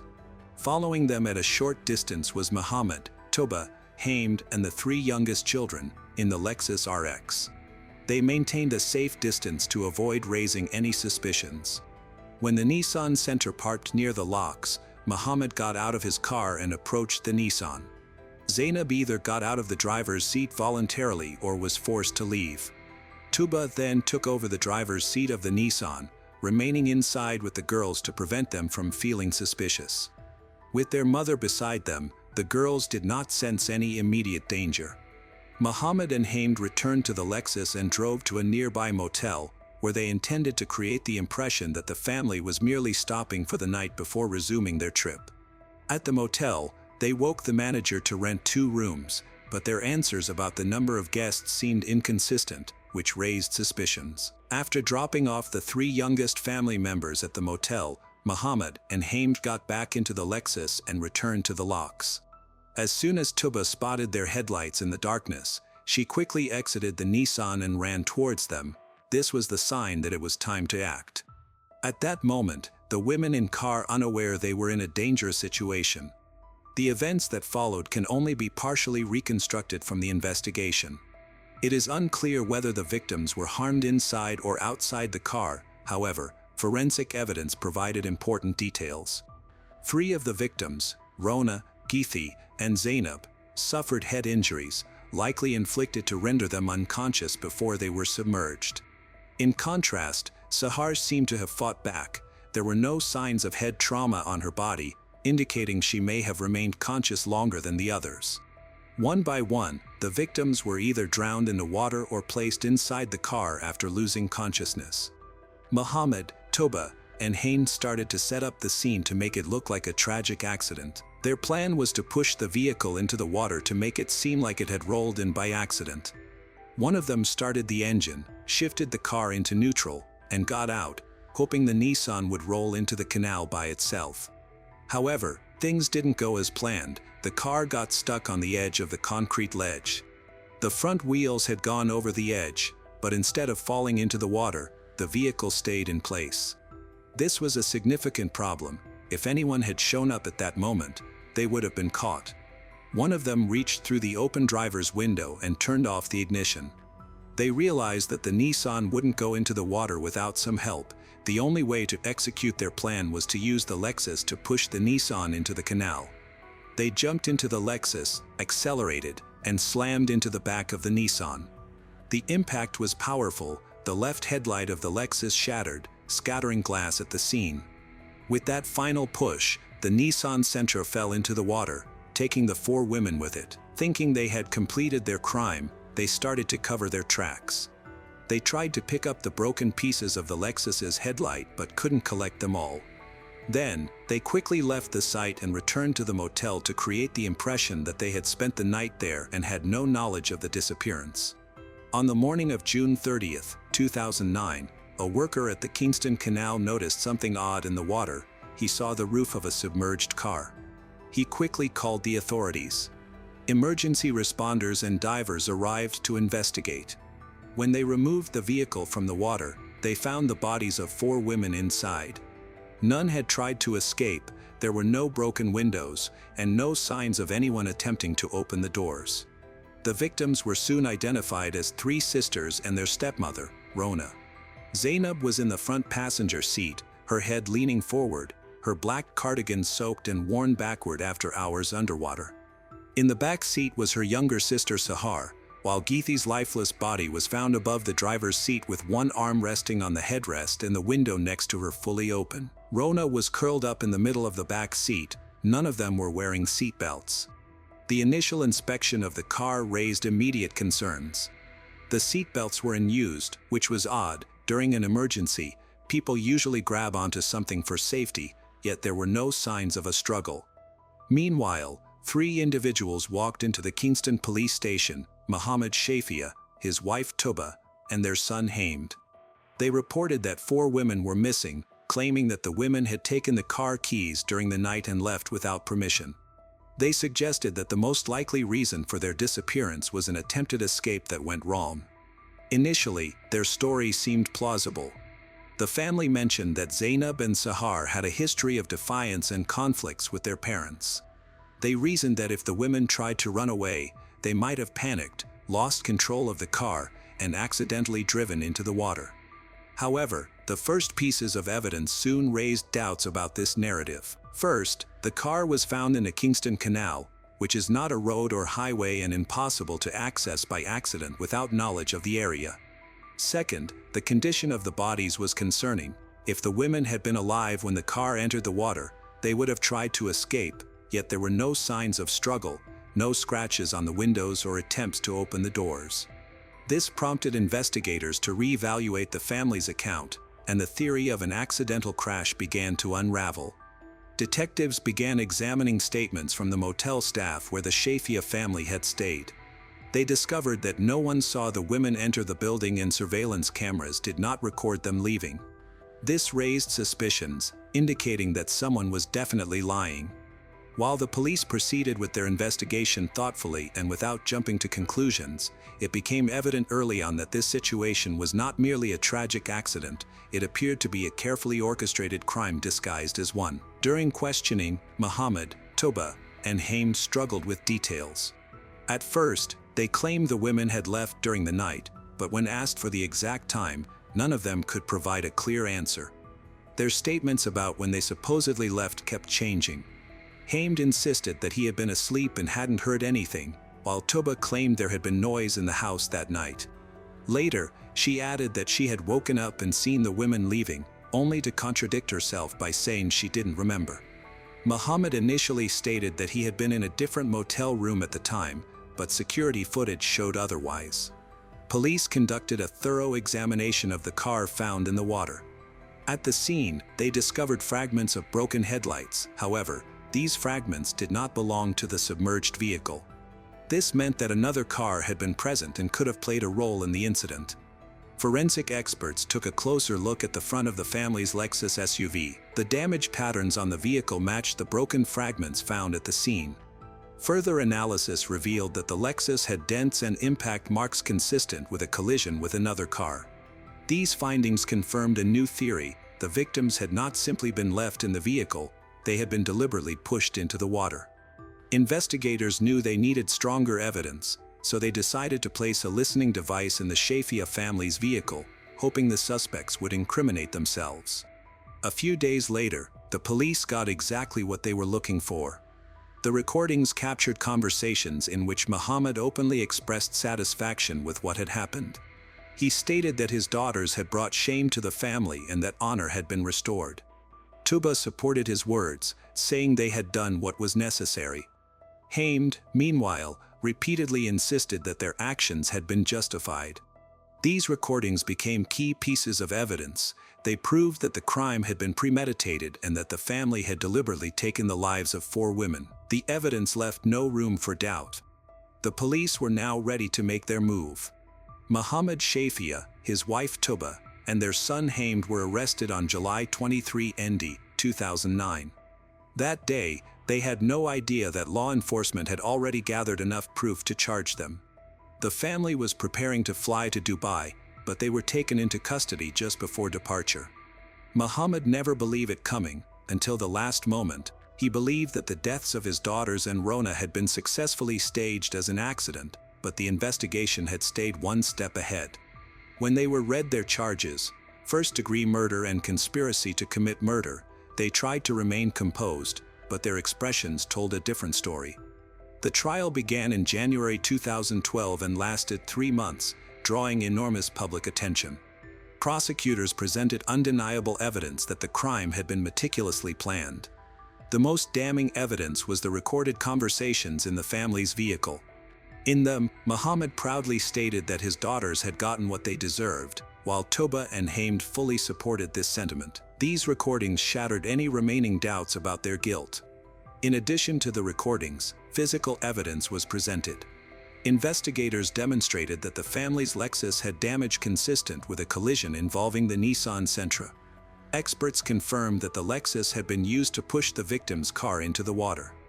Witnesses were called to testify. Social workers, teachers, and friends of the sisters revealed that they had spoken about the harsh treatment they faced from their father and brother. Many knew they lived in fear, but no one could have imagined it would end in such a horrific way. During the trial, Muhammad showed no remorse. He insisted that the court had misinterpreted the situation and continued to claim that his daughters had brought shame to the family. Tuba, who initially portrayed herself as a grieving mother, later changed her strategy and began denying any involvement. Hamd attempted to present himself as a victim of his father's influence, but the recorded conversations completely dismantled his defense. After 15 hours of discussion, the jury found each defendant guilty of 4 counts of first-degree murder. Muhammad, Toba, and Hamd received life sentences in prison, with no chance of parole for 25 years. They appealed the decision, hoping for a reversal, but the court confirmed their conviction. Their actions were deemed an act of honor-based violence, a deliberate and calculated crime committed in the name of control and tradition. The family, once focused on preserving its honor, lost everything. Their names became associated with cruelty. The Shafia case is now one of the most shocking examples of such crimes in Canadian history. After the arrests of Muhammad, Toba, and Hamd, the remaining Shafia children faced a challenging situation. As they were still minors, they needed guardianship. Canadian authorities intervened, placing them under state protection and assigning social services to ensure their well-being. To safeguard them from public scrutiny and potential retaliation from extended family, their identities and locations were kept confidential. Some relatives in Afghanistan tried to intervene, demanding the children be returned to their biological family, but Canadian law protected them from such demands. The younger Shafia children were given a chance to grow up away from the harmful environment of their past. They changed their names and started new lives. However, they would always carry the tragedy of their family's crimes as a lasting reminder.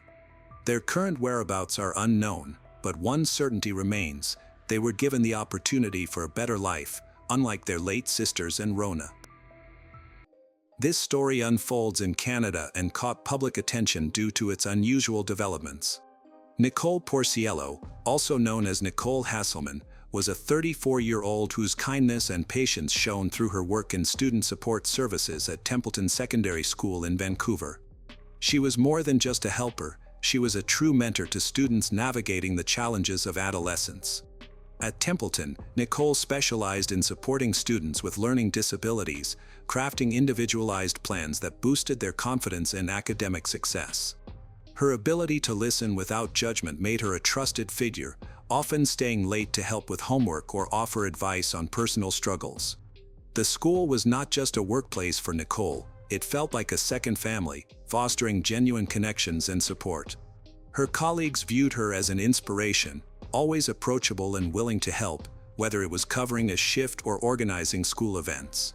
She was cherished not only for her professional skills but also for the warmth she brought to her interactions, often bringing homemade treats to staff meetings to brighten their day. Beyond Templeton, Nicole was deeply rooted in her East Vancouver community, volunteering at local food drives and coaching her son's soccer team on weekends. Her love for gardening transformed her small backyard into a vibrant oasis, where she taught her son about nurturing life and patience. She enjoyed quiet evenings reading novels or watching classic films, often sharing her insights with friends over coffee. These small moments defined her, a woman who found joy in connection and growth, always striving to make those around her feel valued. Outside of work, Nicole was a dedicated mother to her 10-year-old son, Ethan, whose sensitive and kind nature mirrored her own. Nicole successfully balanced her career with motherhood, pouring her heart and effort into both. She aimed to be a positive role model for Ethan, showing him the importance of kindness and how to make the world a better place. Their evenings were filled with rituals, cooking simple meals together, playing board games, or reading bedtime stories. She taught Ethan to stand up for others, drawing from her own experiences helping students navigate bullying. Her friends marveled at her ability to juggle demanding workdays with unwavering attention to Ethan's needs, from attending his hockey games to helping with school projects. Nicole's home was a sanctuary of love. On November 16, 2018, a tragic event changed the lives of Nicole's family and friends forever. Burnaby police reported a crash involving a 2017 charcoal gray Kia Sorento SUV at around 10 p.m. on Barnett Highway, a busy stretch illuminated by streetlights. Emergency services quickly arrived at the scene. The car was severely damaged from hitting a lamppost, its front crumpled and windshield shattered. A man was trapped inside the vehicle, and time was critical, every second counted. Rescuers quickly cordoned off the area. They worked closely with police and medical teams, understanding that any delay could result in tragedy. A nearby driver, stopped at a traffic light, later told police he heard a deafening crash and saw the SUV swerve violently before impact, sparking immediate concern. Firefighters used hydraulic tools, known as the jaws of life, to pry open the mangled driver's side door, their movements precise under pressure. The man in the car remained seated as paramedics surrounded him, preparing to provide medical assistance as soon as rescuers freed him from the wreckage. After several intense minutes, the rescue commander signaled that it was safe to pull the victim out. The man was carefully removed from the damaged car and handed over to the medics, who noted his dazed expression and minor cuts. The emergency services worked efficiently, with each team member fulfilling a crucial role. Medics quickly began administering first aid, checking the man's condition thoroughly, pulse steady, breathing normal. Once they confirmed his condition was stable, they transferred him onto a stretcher and took him to the ambulance, where they started preparing for transport to Royal Columbian Hospital. The victim's name was Jan Popel, a 41-year-old real estate agent known in Vancouver's competitive housing market. At the hospital, doctors immediately conducted a complete examination and diagnostic tests, including CT scans, to identify any hidden injuries. They documented a few bruises on his arms and a mild concussion, but thankfully, no serious injuries were found. Jan's condition was stable, and his life was not in danger. Nurses monitored his vitals closely, noting his calm demeanor despite the crash's severity. After receiving the necessary medical care, he was kept under observation for 24 hours to ensure his full recovery. Police officers stationed nearby began questioning him as soon as he was cleared, sensing inconsistencies in his initial account of a mechanical failure causing the crash. Jan Popel had built a successful career selling properties in Vancouver's booming real estate scene, known for his charm and persistence in closing deals. Born in Burnaby, he grew up in a middle-class family and showed early ambition, earning a business degree before entering real estate. Colleagues described him as driven but private, often deflecting personal questions with humor. His professional life thrived, but his personal struggles simmered beneath the surface, particularly in his relationship with Nicole. They met in 2011 at a community fundraiser, where Jan's easygoing confidence caught Nicole's attention. Their early days were filled with shared dreams, weekend hikes in the North Shore Mountains, late-night talks about starting a family, and plans to buy a home together. Jan's attentiveness, like surprising Nicole with flowers after a long workday, made her feel cherished. However, his insecurities emerged within a year, triggered by Nicole's growing independence and social circle at Templeton. Jan's romantic relationship with Nicole started off very well, filled with romance, deep affection, and mutual understanding. They envisioned a future together, made plans, and exchanged thoughts. However, over time, Jan began to show traits that concerned Nicole. What began as a caring desire to protect her gradually morphed into obsessive behavior. He claimed to be shielding her from negative outside influences, which led him to isolate her from friends and family. By 2013, Jan's need for control intensified, particularly after Nicole received a promotion at Templeton, boosting her confidence. He began questioning her late work hours, accusing her of prioritizing students over him. His actions escalated to checking her cell phone and social media accounts, demanding passwords to prove her loyalty. His jealousy was extreme, and he struggled to hide his aggression, often raising his voice during arguments over trivial matters like a colleague's text. At a 2015 family gathering, he shoved Nicole during a heated dispute over her talking to a male friend, leaving her shaken but hesitant to leave him. Nicole's sister, Lisa, later recalled warning her about Jan's temper, but Nicole believed his apologies and promises to change. Nicole and Jan's relationship lasted 7 years, marked by growing pain and fear. Specific incidents painted a troubling picture. In 2016, Jan threw Nicole's phone against a wall after seeing a friendly message from a coworker, shattering the screen. In 2017, he followed her to a school event, confronting her in the parking lot and accusing her of infidelity, an outburst witnessed by a colleague. Despite this, Nicole clung to Jan's sweet promises that things would improve, often citing his tearful apologies and vows to seek counseling. He vowed to find the strength to become the loving and trustworthy partner he once was, but these promises prevented Nicole from ending the relationship, even though she felt deep down that Jan's behavior might never change. Friends urged her to leave, but Nicole's compassion and hope kept her tethered, fearing Jan's reaction to a final breakup. They had broken up multiple times, but Jan always pleaded for another chance, and Nicole would relent, believing Ethan deserved a stable family. Their most recent breakup, which she believed would be permanent, happened on November 7, 2018, after Nicole confided in a friend about connecting with another man, seeking a healthier future. Jan was unwilling to accept the breakup. He didn't want to lose Nicole. Overwhelmed by jealousy, he parked his car in front of her house and shared compromising photos of her on social media, a humiliating act that left Nicole devastated. After Jan was removed from the car, the police started their investigation, led by the Integrated Homicide Investigation Team, a specialized unit for complex cases in British Columbia. They interviewed eyewitnesses, including a jogger who saw the SUV speeding erratically before the crash, and examined the accident scene in detail, collecting debris and tire marks to reconstruct the sequence of events. Their questions were designed to uncover the real causes of the crash, suspecting it was no accident. Meanwhile, firefighters finished their tasks and began to pack up their equipment before returning to the station. However, one officer, sweeping the perimeter with a flashlight, made a startling discovery. About 30 feet away from the car, in a muddy ditch obscured by bushes, lay a woman who was unconscious but still breathing. It was Nicole. Her clothes were torn, and blood soaked her jacket, alarming rescuers who immediately called for a second ambulance.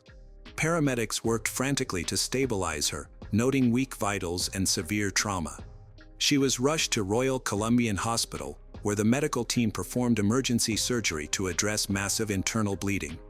At the hospital, Nicole's condition was critical from the moment she arrived. Doctors identified multiple stab wounds, some penetrating vital organs, and worked tirelessly to save her. Her family, notified by police, gathered in the waiting room, clinging to hope as updates grew bleaker. Carmine, her brother, paced anxiously, while her father, Joe, sat in stunned silence, grappling with the suddenness of the crisis.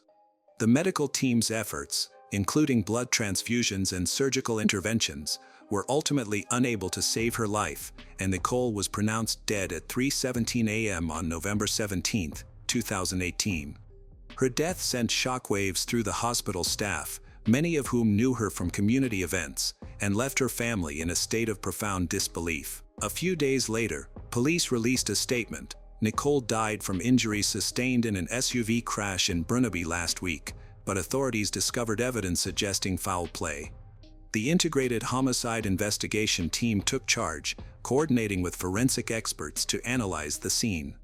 An autopsy was performed on Nicole's body at a forensic laboratory shortly after her death.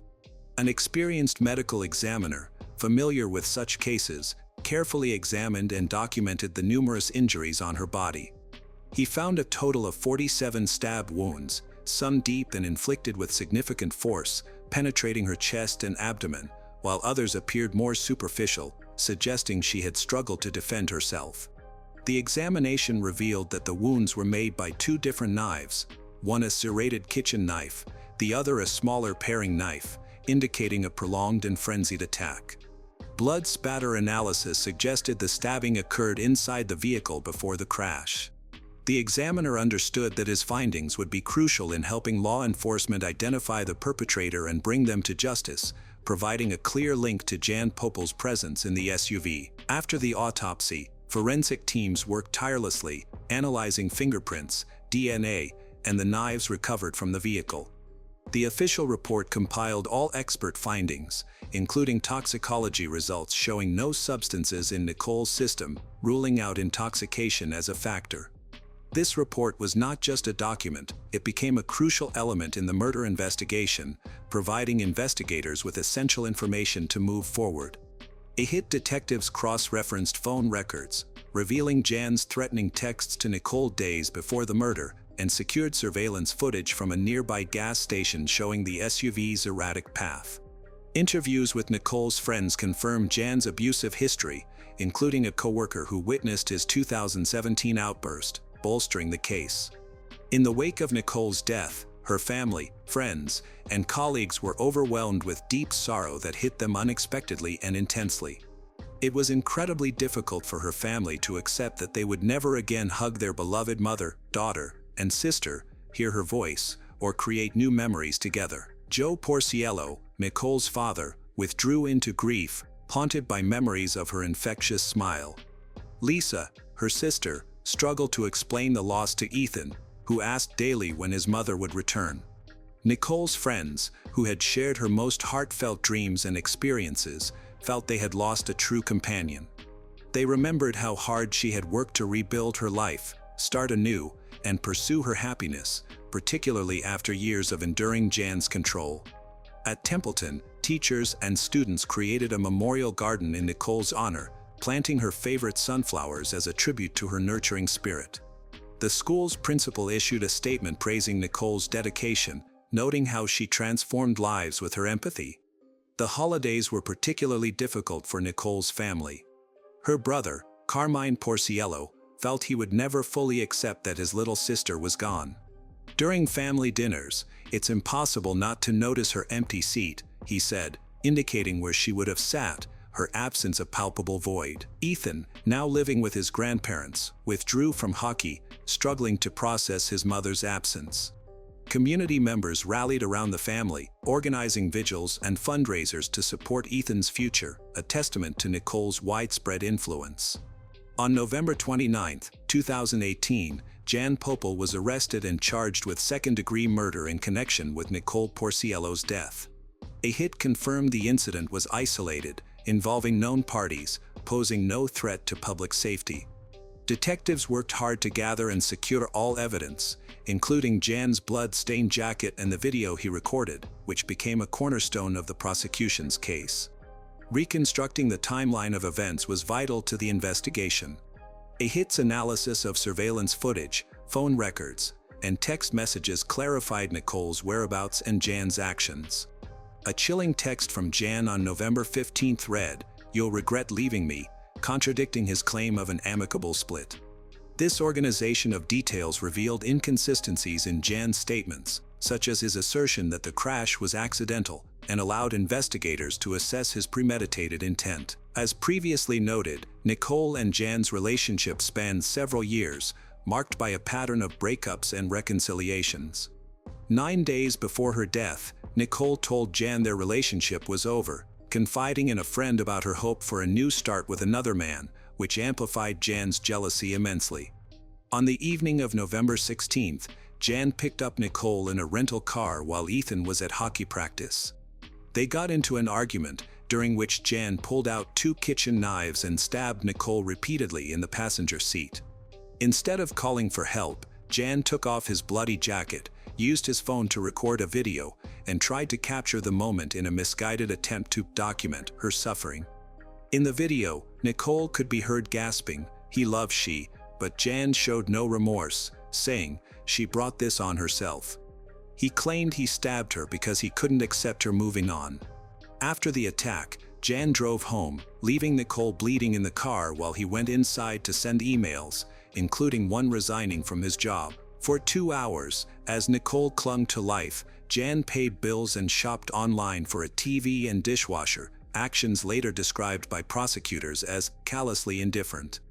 When he returned to the rental car, finding Nicole still alive, he allegedly decided to stage a crash to mask the murder. When Jan accelerated rapidly and crashed into a streetlight, Nicole, who wasn't wearing a seatbelt, was ejected from the vehicle, landing in the ditch where she was found. The deliberate high-speed impact, confirmed by skid marks, supported a hit's theory of premeditation. As a result of the gathered evidence, Jan faced charges of second-degree murder. The legal process began with a preliminary hearing in 2019, but Jan's guilty plea on December 15, 2020, expedited proceedings, avoiding a full trial.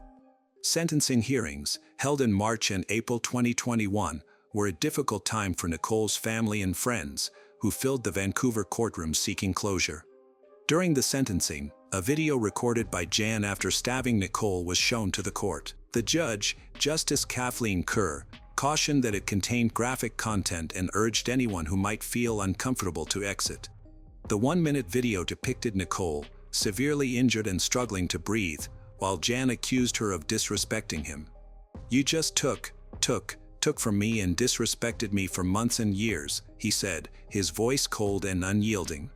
Nicole's father, Joe, visibly upset, left the courtroom, unable to bear the footage. As the video played, Jan sat with his head down in the prisoner's dock. Carmine yelled, "Look at the video. Raise your head," prompting Justice Kerr to call a 15-minute break to ease tensions. After the video, 4 victim impact statements were shared. Joe described Nicole as a beautiful soul and the foundation of their family, saying, "He has destroyed our family. We cannot forgive him for what he has done." Carmine expressed that the crime left him feeling like a zombie, filled with anger and rage. Ethan, through a written statement read by a counselor, shared that his mother was his best friend and that he felt a part of his heart was lost. Nicole's friend, Sarah, spoke of her infectious positivity, urging the court to honor her memory with justice. Justice Kerr characterized Jan's actions as heartless, cruel, and self-centered, but noted his guilty plea as a sign of limited remorse. Joe disagreed, telling reporters Jan seemed unfazed, like he was on a lunch break. Jan Popel pleaded guilty to second-degree murder, which carries an automatic life sentence. The Crown sought 15 years before parole eligibility, citing the crime's brutality and Jan's abusive history, while his attorney argued for 10 years, emphasizing his plea. Neither option comforted Nicole's family, particularly her cousin, Gina Iuliano, who believed first-degree murder charges, with a minimum 25 years, were warranted given the premeditation. In the week before sentencing, Nicole's friends and family launched a social media campaign, Justice for Nicole, to highlight her death's impact and demand stricter domestic violence laws. Posts shared her story, photos from school events, and calls for systemic change, gaining thousands of supporters. In a statement to the court, Jan expressed regret, claiming he never meant for this to happen. On April 13, 2021, Justice Kerr sentenced him to life in prison with parole eligibility after 15 years, balancing the crime's severity with his plea. Nicole's family felt the sentence was too lenient, telling reporters outside the courthouse that Canada's justice system failed victims of domestic violence. Gina vowed to advocate for tougher laws, joining local groups to raise awareness. Nicole Porciello's vibrant life, marked by her unwavering kindness and dedication as a mother and mentor, was brutally ended on November 16, 2018, by Jan Popel's jealousy-fueled violence. While Popel's life sentence with 15 years until parole brought some justice, Nicole's family deems it insufficient, their pain deepened by her absence at family dinners. Her legacy endures through the love she instilled in her son and the students she guided at Templeton Secondary School, where her warmth remains a guiding light. The family's social media campaign and outspoken grief have sparked calls for stronger protections against domestic violence, ensuring Nicole's memory fuels a fight for justice. Though her loss leaves an unfillable void, Nicole's spirit inspires a commitment to a safer, kinder world. In the heart of Sydney's central business district, where towering skyscrapers define the skyline and the city pulses with activity, a devastating crime unfolded on August 13, 2019, claiming the life of Michaela Dunn. 3 years earlier, on May 14, 2016, in the vibrant suburb of Parramatta, a brutal assault left Dasha Volnukin deeply traumatized, with her death in May 2018 adding to the sorrow. These incidents, occurring in modern urban settings, shocked their communities and sparked widespread concern about safety in Australia's cities, particularly for those in vulnerable professions like escorting. The stories of Michaela and Dasha, though distinct, highlight the hidden dangers faced by escort profession and the urgent need for systemic protections. Michaela Dunn, a 24-year-old Sydney resident, was tragically murdered in 2019, leaving her family, friends, and community grappling with profound loss. Her death underscored the risks that can persist even in environments designed for security, challenging assumptions about urban safety. Similarly, Dasha Volnukin, a 22-year-old Ukrainian model who had moved to Australia in 2015, endured a horrific assault that marked her life with lasting trauma. Her resilience in reporting the crime led to justice, but her untimely death 2 years later deepened the tragedy. On August 13, 2019, at approximately 1:30 p.m., police received an urgent call about a violent incident in a high-rise apartment on Clarence Street, a bustling thoroughfare in Sydney's CBD lined with corporate offices and residential complexes. Emergency services arrived promptly, discovering a distressing scene inside a modern apartment building. Forensic investigators cordoned off the area, documenting evidence of a struggle, such as disarrayed furniture and personal items. Neighbors reported hearing disturbances, but the building's soundproofed walls obscured critical details, complicating initial inquiries. The investigation revealed that Michaela had been fatally wounded, her body bearing a severe neck injury that marked the brutality of the attack. 3 years earlier, on May 14, 2016, at 1:30 a.m., a similar tragedy struck in Parramatta, a dynamic suburb 25 kilometers west of Sydney's CBD, known for its rich cultural diversity and thriving commercial scene. Dasha Volnukin faced a terrifying assault in a residential unit. The incident unfolded discreetly, leaving few immediate clues. Security footage captured a man, later identified as Mustafa Kairisai, 28, entering and exiting the building, but provided no direct evidence of the violence that transpired inside. Dasha's prompt reporting to police, including detailed descriptions of her assailant, was crucial in advancing the investigation, despite the private nature of the crime. Michaela and Dasha, both young women in their early 20s, lived in Sydney, residing in apartments equipped with modern security features. The fact that these violent acts occurred in private, supposedly safe spaces stunned local residents and prompted extensive police investigations. Authorities worked diligently to establish timelines, interview potential witnesses, and determine whether the cases were connected. While no direct link was confirmed, both women worked as escorts, a legal but high-risk profession in Australia, which emerged as a significant commonality. This shared profession highlighted the vulnerabilities inherent in escort profession, where financial independence comes at the cost of exposure to potential danger. To fully appreciate the impact of these events, it's essential to understand Michaela and Dasha as individuals with unique aspirations and challenges.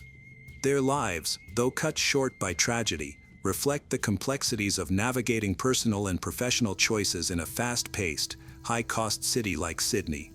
Michaela Dunn was a proud Sydney native, raised in inner West Sydney, a region celebrated for its close-knit communities and eclectic atmosphere. By 2019, she had entered the escort industry, a decision that offered financial independence in Sydney's competitive economy. Escorting, while legal in New South Wales, can provide significant earnings, enabling flexibility and opportunities like travel. Michaela's choice to keep her work private was likely influenced by societal stigma, which is a common practice among escorts to protect their personal relationships. Friends remembered her as a compassionate and resilient individual whose warmth left a lasting impression on those around her.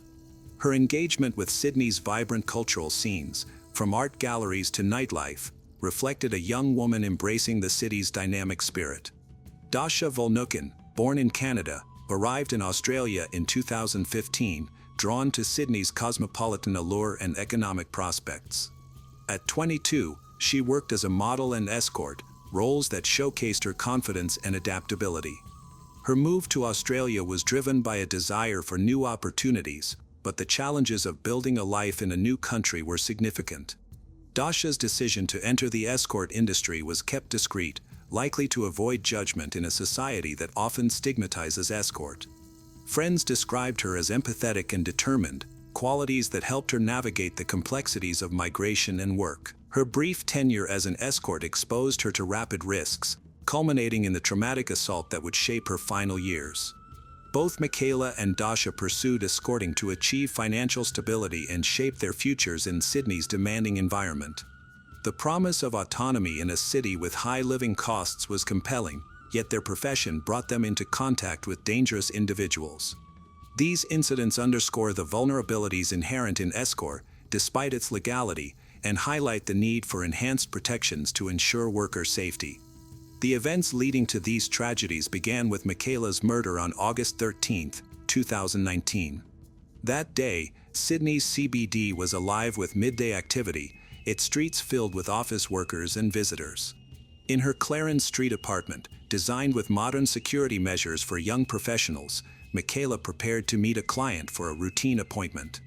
The client, Mert Ney, entered the building mid-afternoon, passing through standard entry protocols. What began as a typical booking turned deadly when Ney attacked Michaela, inflicting a fatal neck wound. He fled via the fire stairs, bloodied, leaving behind evidence of the crime. Police found Michaela deceased in her apartment, a space intended as a sanctuary, revealing a shocking breach of safety.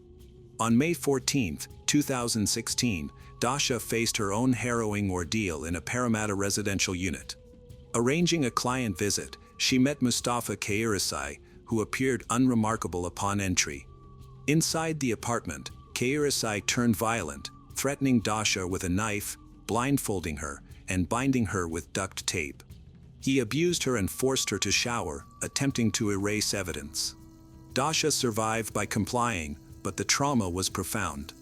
After Kairisai fled, she reported the incident to police, providing critical details that aided the investigation.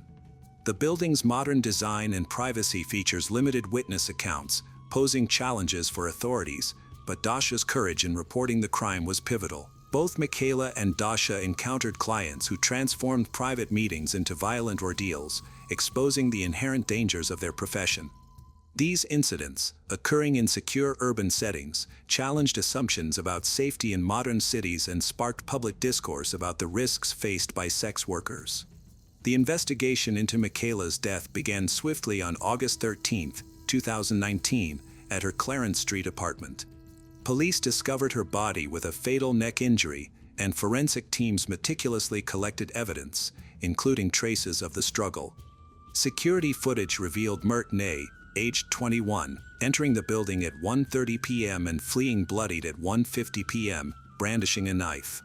Ney's erratic behavior on Clarence Street alarmed pedestrians, leading bystanders to pursue him with improvised tools, a chair and a milk crate, restraining him near Wynyard Lane until police arrested him at 2 p.m.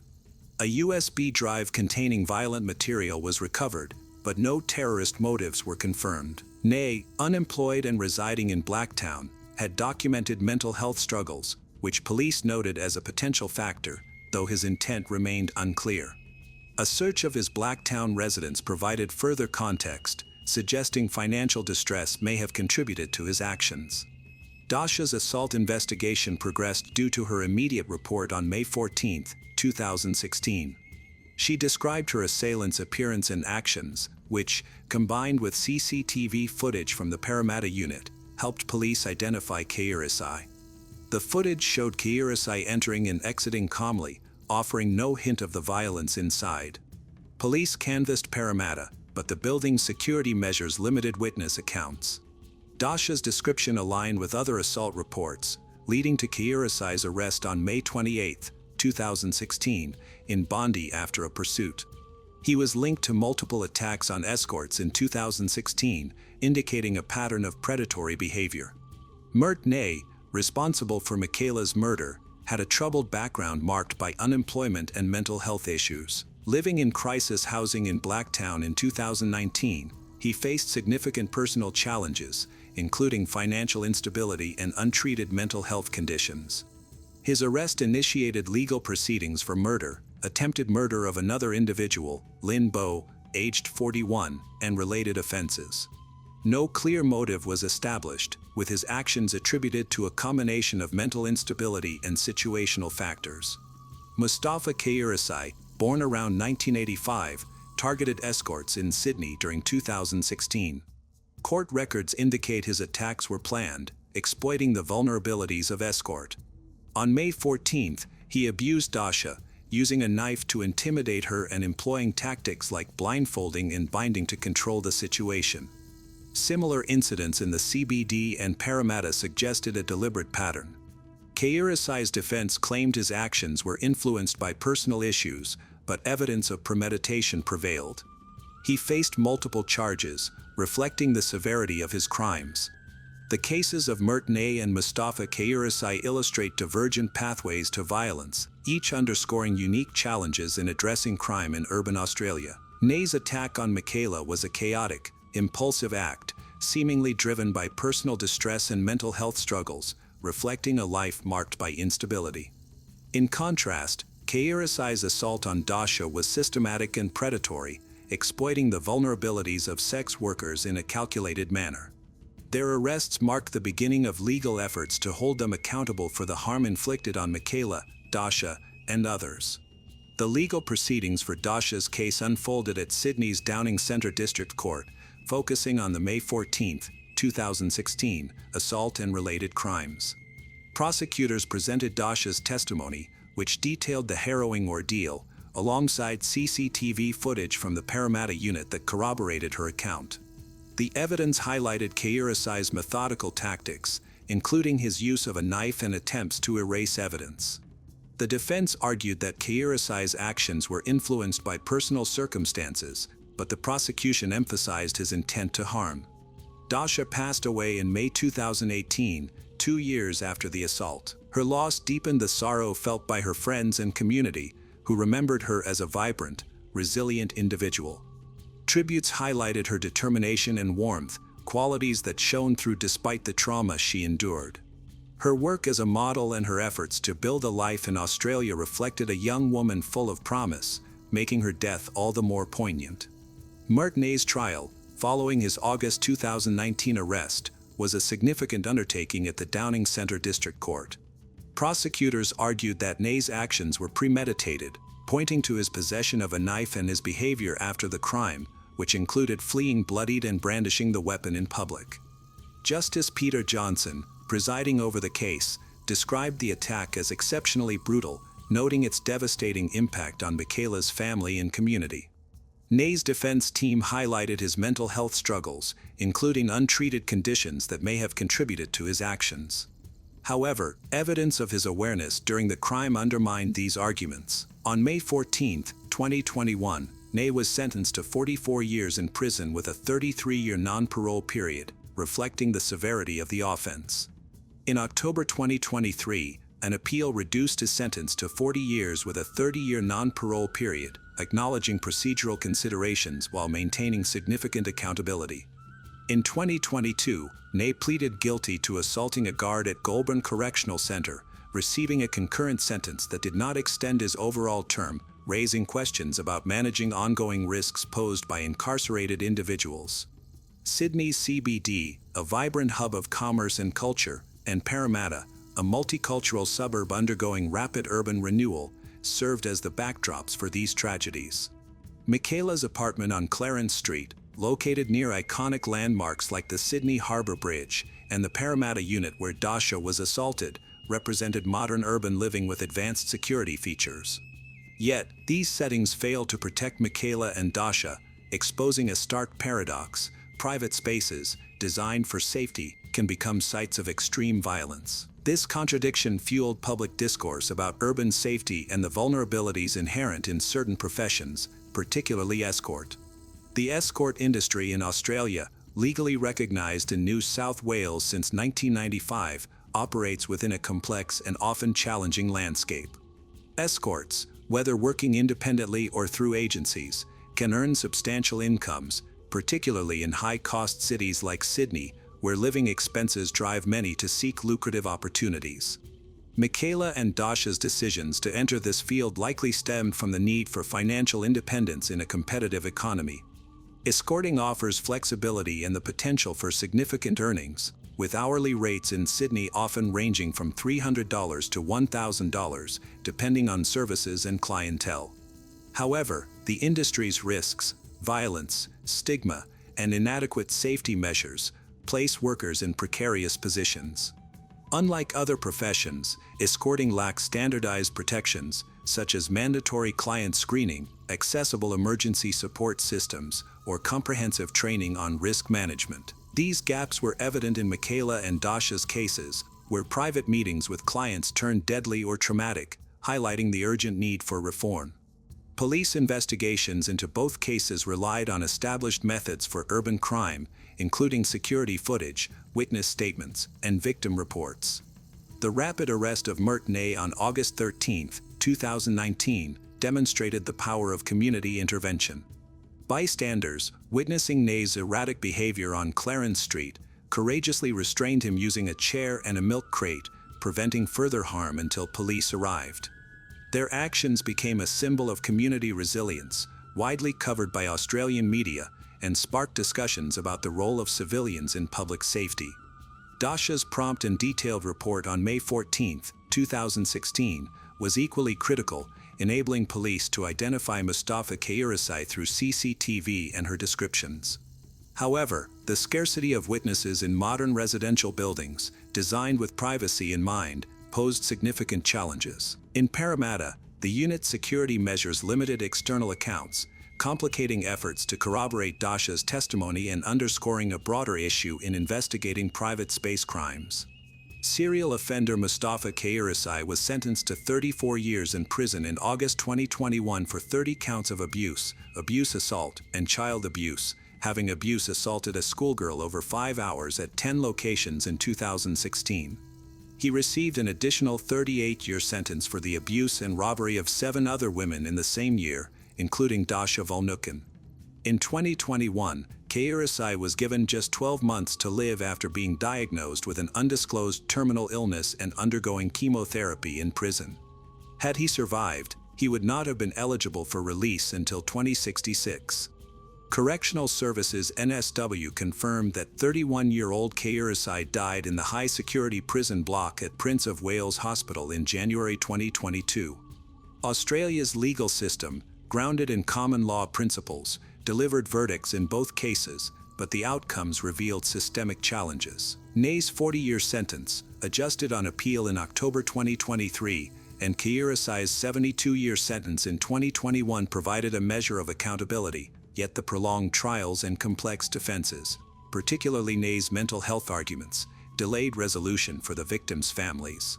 The economic realities of Sydney, one of the world's most expensive cities, played a significant role in Michaela and Dasha's choices. With median rent for a one-bedroom apartment in the CBD exceeding $700 per week in 2019, and living costs rising steadily, many young people turn to high-paying industries like escorting to afford a comfortable lifestyle. This economic pressure, combined with the flexibility of escort profession, makes it an attractive option, yet the lack of regulatory oversight leaves workers exposed to exploitation and violence. Comparative data from other decriminalized jurisdictions, such as New Zealand, suggests that mandatory client registries and worker support networks can reduce violence, offering a model for Australia to consider. Implementing such measures could address the systemic vulnerabilities exposed by these cases, ensuring that financial necessity does not come at the cost of safety. The role of technology in these investigations also warrants examination. CCTV footage was pivotal in both cases, providing visual evidence that linked Ney and Kiyosai to the crime scenes. However, the limitations of surveillance in private spaces, where cameras are restricted to common areas like lobbies, highlight a gap in evidence collection. Balancing technological innovation with civil liberties is a critical challenge for Australian law enforcement, particularly in high-density urban areas where crimes often occur behind closed doors. The legacy of Michaela Dunn and Dasha Volnukin serves as a powerful call to action. Their stories, though marked by loss, highlight the resilience of individuals and communities in the face of adversity. Michaela's vibrant engagement with Sydney's cultural life and Dasha's determination to build a new life in Australia reflect young women full of potential, whose lives were cut short by preventable violence. By addressing the systemic issues exposed by their cases, urban safety gaps, escort vulnerabilities, mental health deficiencies, and sentencing disparities, Australia can honor their memory through meaningful change. Enhanced protections, better support systems, and a commitment to equity can ensure that no one else faces such preventable harm, creating safer, more inclusive communities for all. Emily Beatriz Azevedo Senna was born in Várzea Grande, a city in the Brazil state of Mato Grosso. She lived with her mother and her stepfather, who became a father figure to her when she was 6. He worked as a radiology technician at Santa Helena Hospital in the nearby city of Cuiabá. The family lived a modest yet close-knit life. Emily was known for her kind nature, calm demeanor. Classmates and neighbors often described her as a gentle person who avoided conflict. At 16, Emily found out she was pregnant, a surprising discovery that she ultimately accepted. The father was a young partner of similar age. Instead of pulling away, he supported her throughout the situation. They started living together and he actively participated in getting ready for the baby's arrival. He went with Emily to doctor visits, assisted with planning, took part in conversations about names and baby items. Despite their youth, her partner demonstrated a strong sense of responsibility, dedication.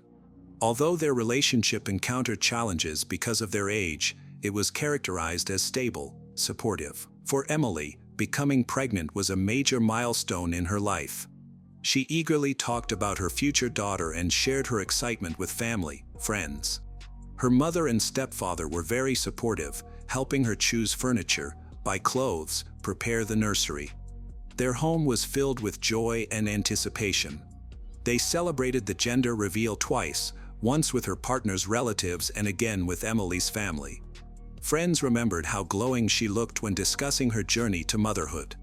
In another part of Mato Grosso, Natalie Helen Martins Pereira, a 25-year-old married to Christian Albino Cibalho de Arruda, 28, was raising their 3 children, a girl and 2 boys. Natalie worked in public safety, officially employed by the fire department while also taking nursing classes. To others, she seemed organized, responsible. However, beneath this surface, her life was more complicated. Several years ago, Natalie had a medical procedure that tied her fallopian tubes, which prevented her from becoming pregnant naturally. Despite this, she began claiming that she was expecting another child. To support her claims, Natalie created fake medical documents, including ultrasound images, and told others that she was having a baby girl. Christian believed her and shared the news on social media, posted the ultrasound images, even organized a gender reveal party. To make her story seem more convincing, Natalie often posted pictures of herself with what looked like a growing belly or loose clothing and explained her physical appearance as a sign of her impending delivery. In reality, this was all part of a carefully orchestrated and emotionally manipulative lie, a fake pregnancy that relied on fabricated evidence. Natalie not only staged a fake situation but also created an online identity. She joined various online groups for expecting mothers, where she pretended to be a helpful member who often offered items like baby clothes, diapers, and accessories to other moms-to-be. However, there was a catch: the items could only be picked up in person at her house, and the person collecting them had to come alone. This was a deliberate strategy where her online persona was used to make contacts and choose potential targets. No one in Natalie's close circle, neither Christian nor her family, realized that her cheerful demeanor was a meticulously crafted facade. She was intent on making her story a reality, regardless of the consequences. A few weeks before her disappearance, Emily started participating more often in online groups for expecting mothers. She shared her pregnancy thoughts, sought advice, and welcomed support. In one of these forums, she was approached by a user. Her messages were friendly. She offered to donate items for Emily's future daughter, such as clothes, baby blankets, and diapers. This seemed generous, and Emily was genuinely interested. Their conversation soon turned more personal. The user came across as warm and caring, emphasizing her desire to help. When Emily suggested bringing someone with her, like her partner or sister, Natalie became uneasy. She mentioned that her street had many nosy neighbors, and she wanted to avoid attracting any attention. Although her responses were unclear, they didn't raise any major red flags. Emily talked it over with her family and initially decided against going by herself. However, she changed her mind after Natalie offered to send a driver to pick her up, saying the car would be from a ride-sharing service like Uber. On March 12, 2024, around noon, a car came to pick up Emily. However, the driver, as later discovered by investigators, was not affiliated with any ride-sharing service. It was believed that he was either a relative or a friend of Natalie. The car was an ordinary civilian vehicle. Unaware of any potential danger, Emily got in after telling her mother that she would be back soon. She thought the outing would be just a quick trip to collect some donated items before returning home. After more than an hour without any updates from Emily, her mother, Anna Paula Meridian, started to feel anxious. Soon, messages began to come from Emily's phone. However, instead of soothing her worries, the texts only increased her anxiety. Emily claimed she was fine, enjoying a pastry, and would be back soon. Yet, something felt wrong. The language used was strange, overly formal, and didn't match Emily's usual way of writing. Anna quickly realized that someone else must have sent the messages. She attempted to call Emily, but there was no response, and her voice messages went unheard. As her concern grew, the family reached out to friends and acquaintances in hopes of finding Emily. Emily's stepfather was working at the hospital that day. He sensed something was wrong. He knew Emily had intended to pick up some items, and her failure to answer calls made him even more anxious. That evening, the family quickly decided to file a missing person report. At that time, no one knew where Emily was, who the driver was, or where she was headed. The only clue the family had was an online conversation with the woman, who mentioned living in the Jardim Florianopolis neighborhood in Cuiabá. This clue marked the beginning of a search by family members and friends. Worried and desperate, they knocked on doors in the neighborhood, checked the streets, and attempted to call the number mentioned in the messages, but no one answered. Communication had completely stopped. Emily's phone was still on, but she wasn't answering. Then, Natalie suddenly changed her online behavior. She stopped replying to chat group messages and withdrew her support for others. Later, it was revealed that shortly after Emily left home, Natalie deleted all her messages and her account. This disappearance from the online world only confirmed the family's deepest fears. This was not a chance occurrence. By the evening of March 12th, the search for Emily was in full swing. Her family had reached out to the local police, shared her photos on social media, and appealed to the public for assistance. The initial hours after her disappearance were filled with urgency and anxiety, but no one anticipated how drastically the situation would develop. The following morning, March 13, 2024, a woman arrived at the emergency room of Santa Helena Hospital in Cuiabá with a newborn. She was in a wheelchair and told the hospital staff that she had given birth at home the day before. She described the labor as quick and straightforward, so she hadn't felt the need for medical help at that time. Now, she said, she was just there for a post-delivery checkup. The woman introduced herself as Natalie. That morning, the hospital staff member on duty was Emily's stepfather, a radiology technician. Although he did not know Natalie personally, he immediately sensed that something was wrong when he saw her. The previous evening, Emily had gone missing, and one of the primary theories suggested it was linked to a conversation she had with an online stranger who was offering baby items. Emily had previously mentioned to both her mother and her stepfather that she met someone online. She even shared a photo of her from the messaging app. Emily's stepfather immediately recognized the woman in the photo as the same person Emily had been talking to before she disappeared. Natalie was holding a newborn baby that the doctors believed had just been born. However, something seemed unusual.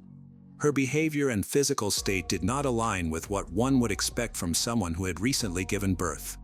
There were no visible signs of pain, post-labor symptoms, bleeding, or trauma. Medical staff also found that she was not producing milk when she tried to breastfeed. Even the way she stood and moved raised concerns. Even though she arrived in a wheelchair, she moved around confidently and chose to sit in a chair rather than needing to. A preliminary medical evaluation raised concerns. There were no signs that she had recently given birth. Her cervix was not dilated, and her uterus was of normal size, showing no changes or discharges that usually occur after delivery. This became crucial evidence that proved her story was false. The medical staff quickly informed hospital administrators and contacted local authorities about the situation. Emily's stepfather told investigators that Emily had gone missing the day before after planning to meet a woman. When he recognized the woman in front of him matched Emily's description and photo, his concerns grew. When officers arrived at the hospital, Natalie claimed that the newborn girl was her daughter, whom she had given birth to at home. She could not provide any documentation to support her claim, saying the birth was unexpected and there was no time to go to a medical facility. She answered questions calmly and showed no signs of distress. Investigators started looking into the origin of the newborn. They ordered emergency blood tests and DNA analysis. Medical professionals confirmed that the baby had been born within the last 24 hours, which matched the timeline of Emily's disappearance. This led to a troubling question: could this child be Emily's daughter? Investigators examined Natalie's phone and found deleted conversations, including exchanges with Emily. These messages showed that Emily had agreed to meet Natalie to receive baby items. This evidence indicated a clear pattern of deception. Natalie had created a false identity, gained trust, and arranged a meeting under false pretenses. At this point, the idea that Natalie had simply gone to the hospital for a checkup was no longer believable. Law enforcement began to suspect that Natalie may have brought a baby that she did not give birth to, but rather one that was taken from someone else. Their suspicions were confirmed when they analyzed ultrasound images that Natalie had shared on social media. Investigators discovered that these images did not belong to her. They were taken from another woman's profile, a woman living in a different state, who had no known connection to Natalie. As these discrepancies emerged, the police shifted their focus to finding Emily. The infant Natalie had brought to the hospital was placed in temporary protective custody under the care of social services until her biological identity could be verified. Shortly after, Natalie was taken to the police station for formal questioning. At first, she remained silent. When directly asked about the child's origin, she gave vague answers, claiming that everything had been explained and that nothing wrong had occurred. Although she appeared calm and showed no signs of panic, her reluctance to provide a clear explanation led investigators to suspect that she was stalling. Only after investigators showed her the medical exam results, which disproved her claim of giving birth, along with the recovered text messages linking her to Emily, did Natalie change her story. She then shared her initial account of events. She claimed to have met Emily in online parenting groups and said that Emily was struggling in her relationship. Emily had thought about not keeping the baby. Natalie asserted that she offered to take care of the child and that Emily had agreed. However, law enforcement had doubts about this explanation. Emily's family strongly denied any claims that she intended to give up her daughter. They insisted that Emily had been excited about her baby's arrival and never showed any doubts about keeping her. The whole family actively prepared for the new baby by buying clothes, setting up a nursery, and celebrating together. Emily's mother and stepfather emphasized that she viewed her future daughter as the most important part of her life, and the thought of giving the baby away was entirely unthinkable for her. This information was part of the official case file, and Natalie's statements were now being examined for inconsistencies. When faced with increasing evidence, Natalie eventually changed her story. In a second interview with investigators, she confessed that she had tricked Emily into coming to a house by pretending to offer baby items. Emily arrived alone, as they had agreed in their online communication. Emily then began to feel pain and sat down, complaining of cramps. At that moment, Natalie approached her from behind and forcefully restrained her. After Emily lost consciousness, Natalie bound her wrists and ankles with materials she had available.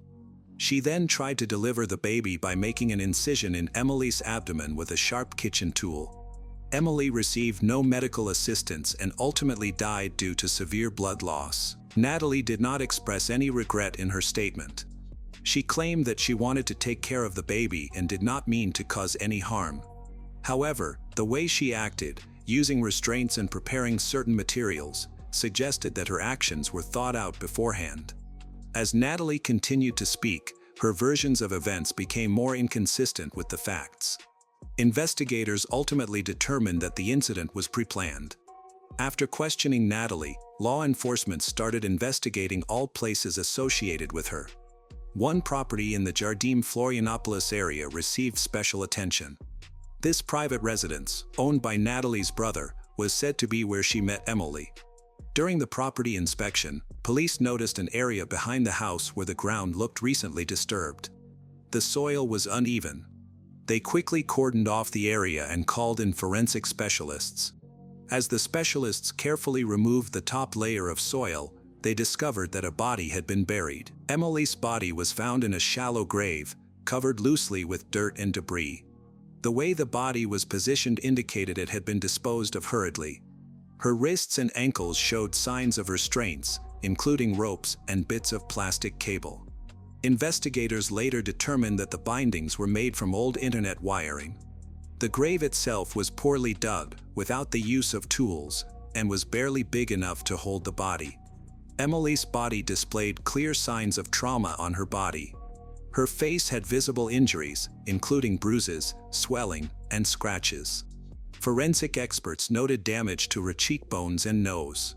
There were also marks on her neck that suggested she had been choked, as well as bruises on her wrists indicating she had been forcefully held down. The autopsy revealed that these injuries occurred while she was alive, implying the use of significant force. It was determined that her death resulted from severe blood loss due to a deep wound in her abdomen. The precise T-shaped incision in her lower abdomen indicated that it was not an accident. Forensic experts indicated that the shape and depth of the cut suggested the perpetrator had a basic understanding of internal anatomy and made an effort to avoid injuring the baby. This degree of knowledge is rare for someone without medical training, although it could be obtained by watching detailed instructional videos. This was further confirmed by analyzing Natalie's internet search history. A key finding was that the burial site had been prepped in advance. Initially, Natalie claimed she dug the grave after the incident, but she later changed her story, admitting it was prepared the day before the meeting. A forensic team carefully examined the scene. Using chemical tests, they discovered important traces of biological material both inside the house and throughout the property. Blood stains were present in multiple rooms. Although some parts of the floor had been cleaned, residues were still left in the tile grout and seams. These findings were meticulously recorded and included in the criminal case. Given the amount of evidence, authorities officially reclassified the case as a premeditated crime with aggravating factors. Immediately after her arrest, Natalie stated that she acted alone and that her husband, relatives, anyone else were unaware of her plans. At that time, the house was occupied by her brother and his wife. Natalie stated that her brother and his wife were not home when the crime happened, but investigators could not confirm this. Their exact whereabouts during that time remained uncertain. A significant question was whether they could genuinely be unaware of a freshly dug pit on the property or that someone had come in to help clean the house. However, it was later established that Natalie had been to the house several times leading up to the incident, under the pretense of helping with chores or spending the weekend. This made her visits seem normal and unremarkable to those living there. Forensic experts noted that it would be very challenging for a single person to dig a pit, commit an act of violence, perform a makeshift procedure, move a body, clean the crime scene, hide evidence, and leave the area without drawing attention, all within a short period. This is especially true given the logistical difficulties involved. The body was wrapped in fabric and required various materials, while the cleaning process included removing items, white blood, and washing clothing. Each of these tasks demanded time, strength, and coordination. Did Natalie truly act alone? At the time of the investigation, there were increasing suspicions, but no solid evidence was found linking anyone else to the case. No family member had been officially identified as an accomplice. Cayo Police Chief Fernando Alvarez Albuquerque said authorities are continuing to investigate whether Natalie's husband, brother, and the driver had anything to do with the death and burial. After the body was officially identified and all forensic procedures were completed, Natalie's family received permission for a burial. Because of the condition of the remains, the service was conducted quickly. The ceremony was brief and did not include a traditional farewell. It was held privately, attended only by immediate family members, Emily's mother, stepfather, the young father of the baby, and a few other relatives. The family was devastated by the loss. They were deeply affected emotionally and unable to speak publicly about their grief. Emily's mother, as reported by those close to her, was in a fragile emotional state and had withdrawn from social interactions, avoiding even her neighbors. Emily's partner, who never expected to become a father under such tragic circumstances. According to the family, he has remained dedicated. He frequently visits the baby. Despite his young age, he has shown a desire to be actively involved in raising his daughter. The newborn, who was rescued after the incident, has been placed temporarily in the care of her grandmother, Emily's mother, a decision made by child welfare authorities and the district attorney's office. Emily's stepfather is also considered one of the responsible guardians. During the first few weeks, medical professionals monitored the baby's condition closely. Fortunately, she stayed in stable health. After receiving medical clearance, the baby was taken home to the same place where her mother had lived. The reason for Natalie's actions remained a key topic of conversation. Even though she was already a mother of 3, she pretended to be pregnant for almost 9 months, creating an illusion of expecting another child. She went to great lengths to forge medical records and create a believable story online, portraying herself as an expectant parent on social media. However, her goal was not just to have another baby. She specifically sought out expecting mothers who were likely to have daughters. Her method of selecting targets, arranging the setting, and researching how to remove and take baby indicated that her actions were carefully planned. Natalie is still in custody, waiting for her trial. The charges against her are still active, and investigators believe the evidence supporting these charges is strong. Emily's case has gained significant attention and raised serious concerns, influencing how online interactions are perceived, particularly among vulnerable groups. On the morning of May 17, 2005, a 911 call came from a quiet home in Alexandria, Kentucky. A woman was screaming, claiming that someone had broken in and shot her husband. When the police arrived, they found the house in chaos. Drawers were pulled open, items were scattered everywhere, and broken glass covered the floor. In the bedroom, they discovered a man's body. Initially, it appeared to be a botched robbery, but something felt off about the situation. The children provided different accounts of the event, raising suspicion. Then, the police uncovered a crucial piece of evidence hidden deep inside the washing machine that changed the investigation. What truly happened in the Bosley home that morning? Robert Bob Bosley was born on August 6, 1962, in the small town of Alexandria, Kentucky. He grew up in a close-knit, religious family with his siblings. From an early age, Bob demonstrated a sharp intellect and a strong ambition. Although much of his early life is not well documented, it is clear that he started planning his future before he even became an adult. Bob dreamed of becoming wealthy and owning his own business. He began by offering chimney cleaning and minor roof repairs. With long hours, affordable rates, and a strong work ethic, he gained a reputation as a reliable and friendly worker. His hard work paid off. Eventually, Bob expanded his one-man operation into a successful business, Bosley Roofing and Chimney Sweep in Alexandria. Under his management, the company became known for its quality and reliability, attracting loyal customers and generating impressive profits.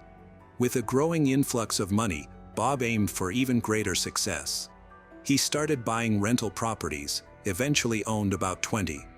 These investments significantly increased his income, making him one of the most successful businessmen in the area. His newfound wealth allowed him to enjoy a lavish lifestyle, complete with sports cars, horses, an airplane, a large boat, and a collection of expensive firearms. His boat, frequently spotted on Lake Cumberland, became known for hosting wild adult parties filled with alcohol, music, and scantily dressed attendees. Bob met 18-year-old Amy at one of his favorite local restaurants.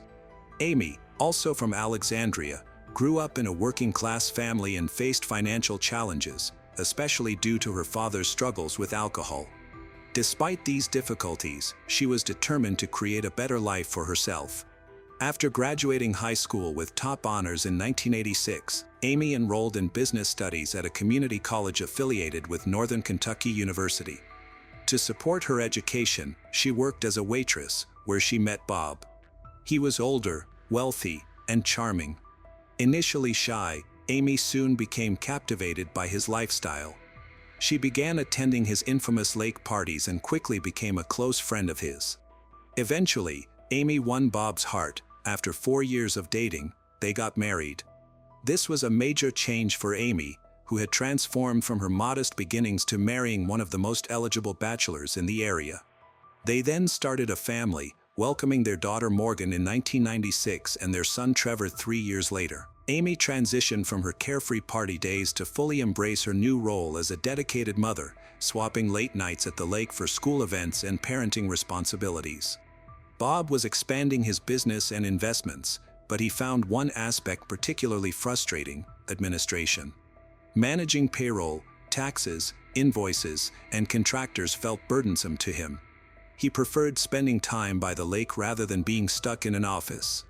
On weekends, he often disappeared on his boat for days at a time, keeping his location a secret.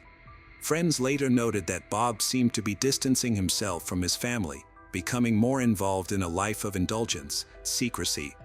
Since Amy had a background in business administration, he asked her to take over the company's financial and administrative tasks. Initially, she was hesitant, but she eventually agreed. From that point on, Amy took charge of managing the company's finances, payroll, and tax responsibilities. The Bosleys seemed to be doing exceptionally well, living in a charming log cabin in the woods south of Alexandria while their dream home was being built close by. This future home was impressive, featuring 14 acres, stained glass windows, a stone tower, and Gothic gargoyles. To everyone else, the Bosleys represented the American dream. They were good-looking, successful, generous with their time, actively involved in their church and their children's school. Bob was known for donating services to low-income families, earning respect throughout the community. However, beneath this fairy tale facade lay a troubling reality. As the administrator, Amy had access to the company's complete financial situation. While Bob focused on expanding the business, the lake, and building their dream home, Amy secretly started redirecting company funds. Instead of paying taxes, she funneled the money into a personal account that was hidden from view. For years, this embezzlement went unnoticed, but the IRS eventually caught on. They sent multiple letters, made phone calls, and tried to schedule meetings, but Bob never received any of these communications. Amy had ensured that all IRS correspondence was sent to a private mailbox she controlled, fully aware that the government was closing in but thinking she could delay things indefinitely. On the morning of Tuesday, May 17, 2005, just days before their 15th wedding anniversary, everything changed. Around 5 a.m., Amy Bosley made a frantic 911 call. Her panicked voice filled the line until the call was abruptly interrupted by a loud crash.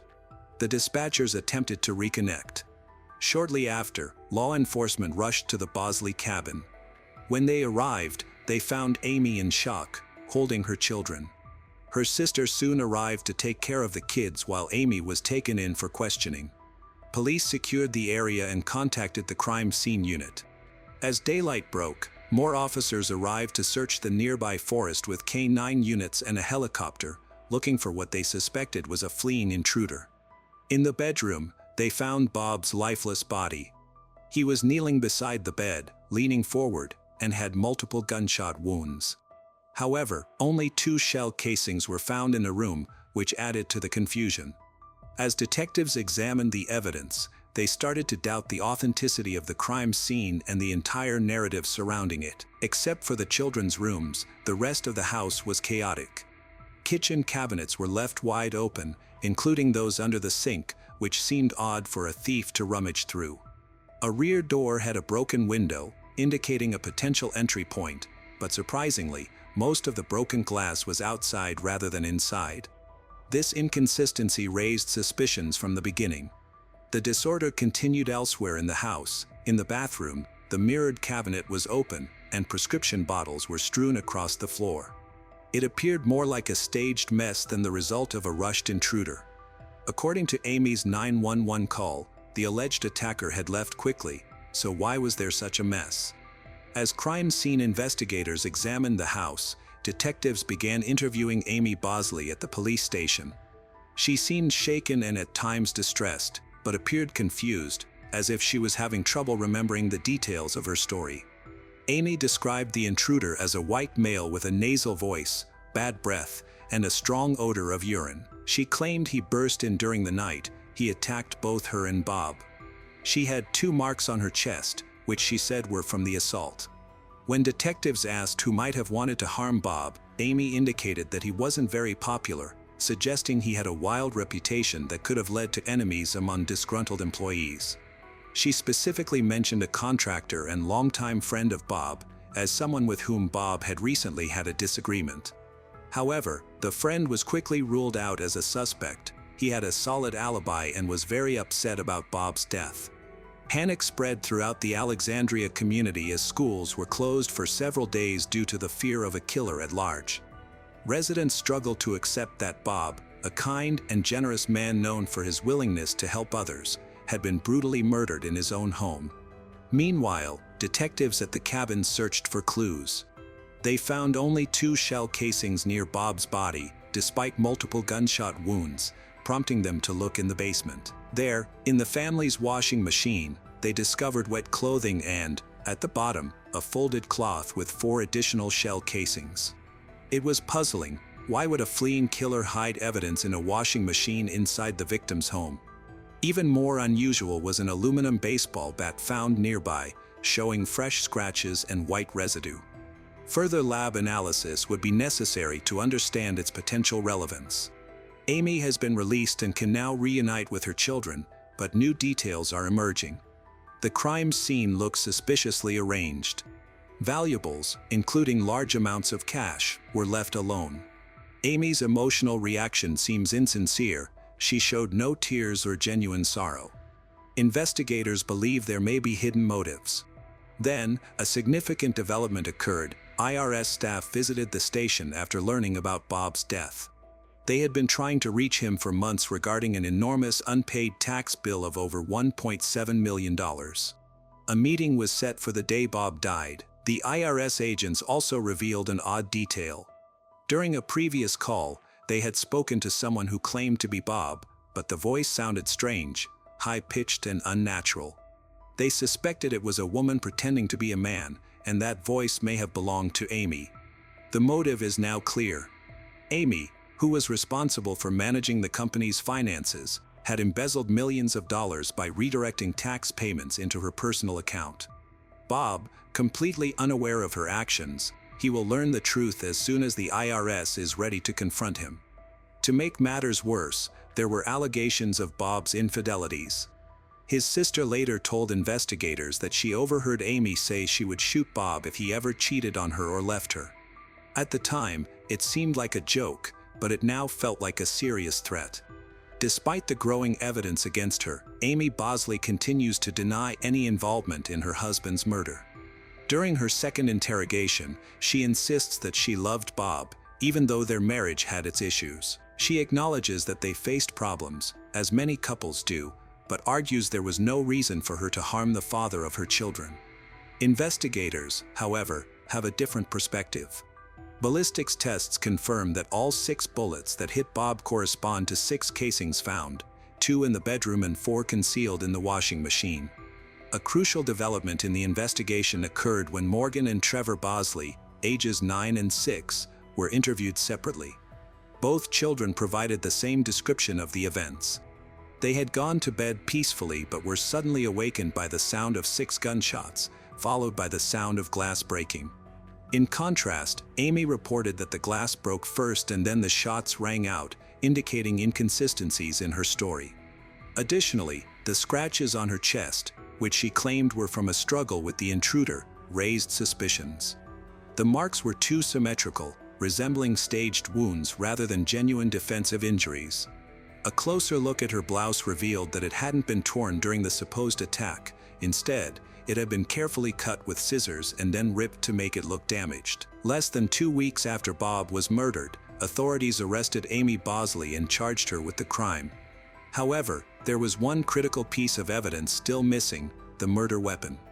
Eventually, the weapon was found, but the circumstances of its discovery are unclear.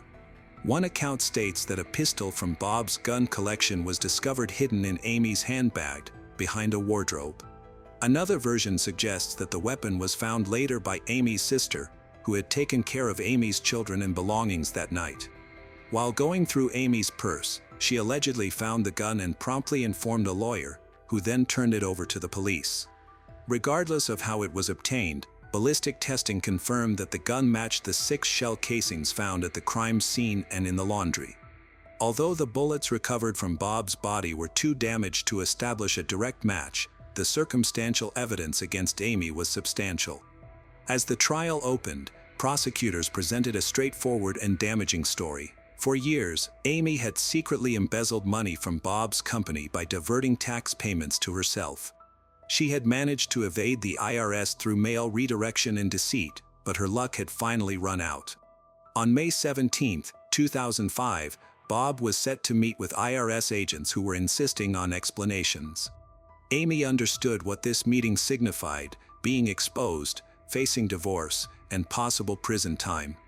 In response, the once respected wife, mother, and community volunteer came up with a desperate plan. The night before her meeting with the IRS, Amy, with her children asleep nearby, quietly took one of Bob's guns. Some sources claim she sedated the children first. While Bob was asleep, she shot him. Although wounded, he woke up and tried to defend himself. Investigators noted the way he was injured suggested he lunged at her, unaware that she was the one holding the gun. In shock and bleeding, Bob was unable to overpower her. She attacked him again. By the end of the incident, Bob Bosley, who had built his wealth from nothing, and who had put his trust in Amy, was dead in the home they were planning to share. Amy, who once supported him, now faced charges for orchestrating his murder, not out of fear, but out of greed. Bob Bosley's carefully built life of luxury and respect crumbled in one night due to cold calculations. What was left was a broken family, a shocked community, and an unforgettable legacy of betrayal. She smashed the back glass door with a baseball bat, rifled through cabinets and drawers to create the illusion of a burglary. Next, she concealed 4 spent bullet casings wrapped in cloth at the bottom of the washing machine. To make her injuries look real, Amy lightly cut her chest with what appeared to be scissors and slashed her blouse to suggest a struggle. Finally, she concluded her act with a 911 call, her voice filled with panic and the scene meticulously staged. Forensic evidence presented a different perspective on the case. Laboratory tests showed that glass fragments found on the aluminum bat matched the pieces from the broken rear door. The bat, which Amy's children recognized as belonging to their family, had not been used by an intruder. Instead, it was used by Amy herself. The police found no footprints, vehicle tracks, or any signs of anyone fitting the description Amy gave. No one had entered or left the house that night. Investigators also uncovered details about the Bosleys' marriage. Amy believed Bob had cheated on her. Photos discovered in their safe, taken during wild parties at Lake Cumberland, revealed a secret lifestyle and confirmed at least one affair. While the emotional pain of betrayal was evident, the real motive ran much deeper. Amy had embezzled the large amount of money from Bob's company by skimming off funds and failing to pay taxes. She thought that by killing him, she could keep her secret safe. Without Bob, his assets could cover the debt, allowing her to keep the remaining funds. The defense argued that the bullet casings could have come from Bob's pockets after a trip to the shooting range, but the evidence against Amy continued to mount. Despite this, her lawyer pointed out that there were no eyewitnesses, no DNA evidence, and no clear connection between the bullet casings and the bullets found in Bob's body. This ambiguity provided a chance to influence the jury's decision. Fearing that Amy might be acquitted and wanting to protect the Bosley children from the trauma of testifying against their mother, the prosecutors offered a plea deal. This would allow Amy to avoid a trial, spare her children the emotional strain, and receive a lighter sentence. In return, she would admit her guilt without revealing what had happened to the stolen millions. On November 2, 2006, Amy Bosley appeared in a Campbell County courtroom wearing a green and white prison jumpsuit. Her expression was impossible to read. Before the sentencing took place, Bob's family spoke directly to her. His brother accused her of being a liar and a fraud, warning her that although she might gain her freedom one day, she would never escape the memories of her actions. He reminded her that every night, she would see Bob's face and remember the tears of his children who were left without a father. Bob's sister fixed her gaze on Amy and asked the haunting question that troubled them all: did he beg you to stop? The answer would never be known. Next, Bob's mother approached, heartbroken and shaking, as she read a letter expressing her grief for the final goodbye that never happened. Amy remained silent, looking down and wiping away her tears.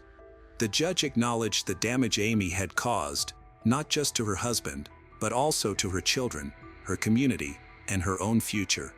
He sentenced her to 20 years in prison.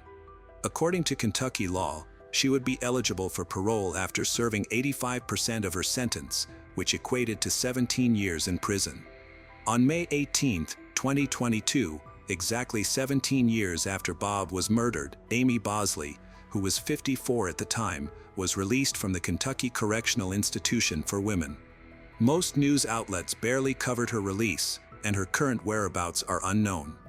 Some speculate that she may be trying to find the millions of dollars she had embezzled.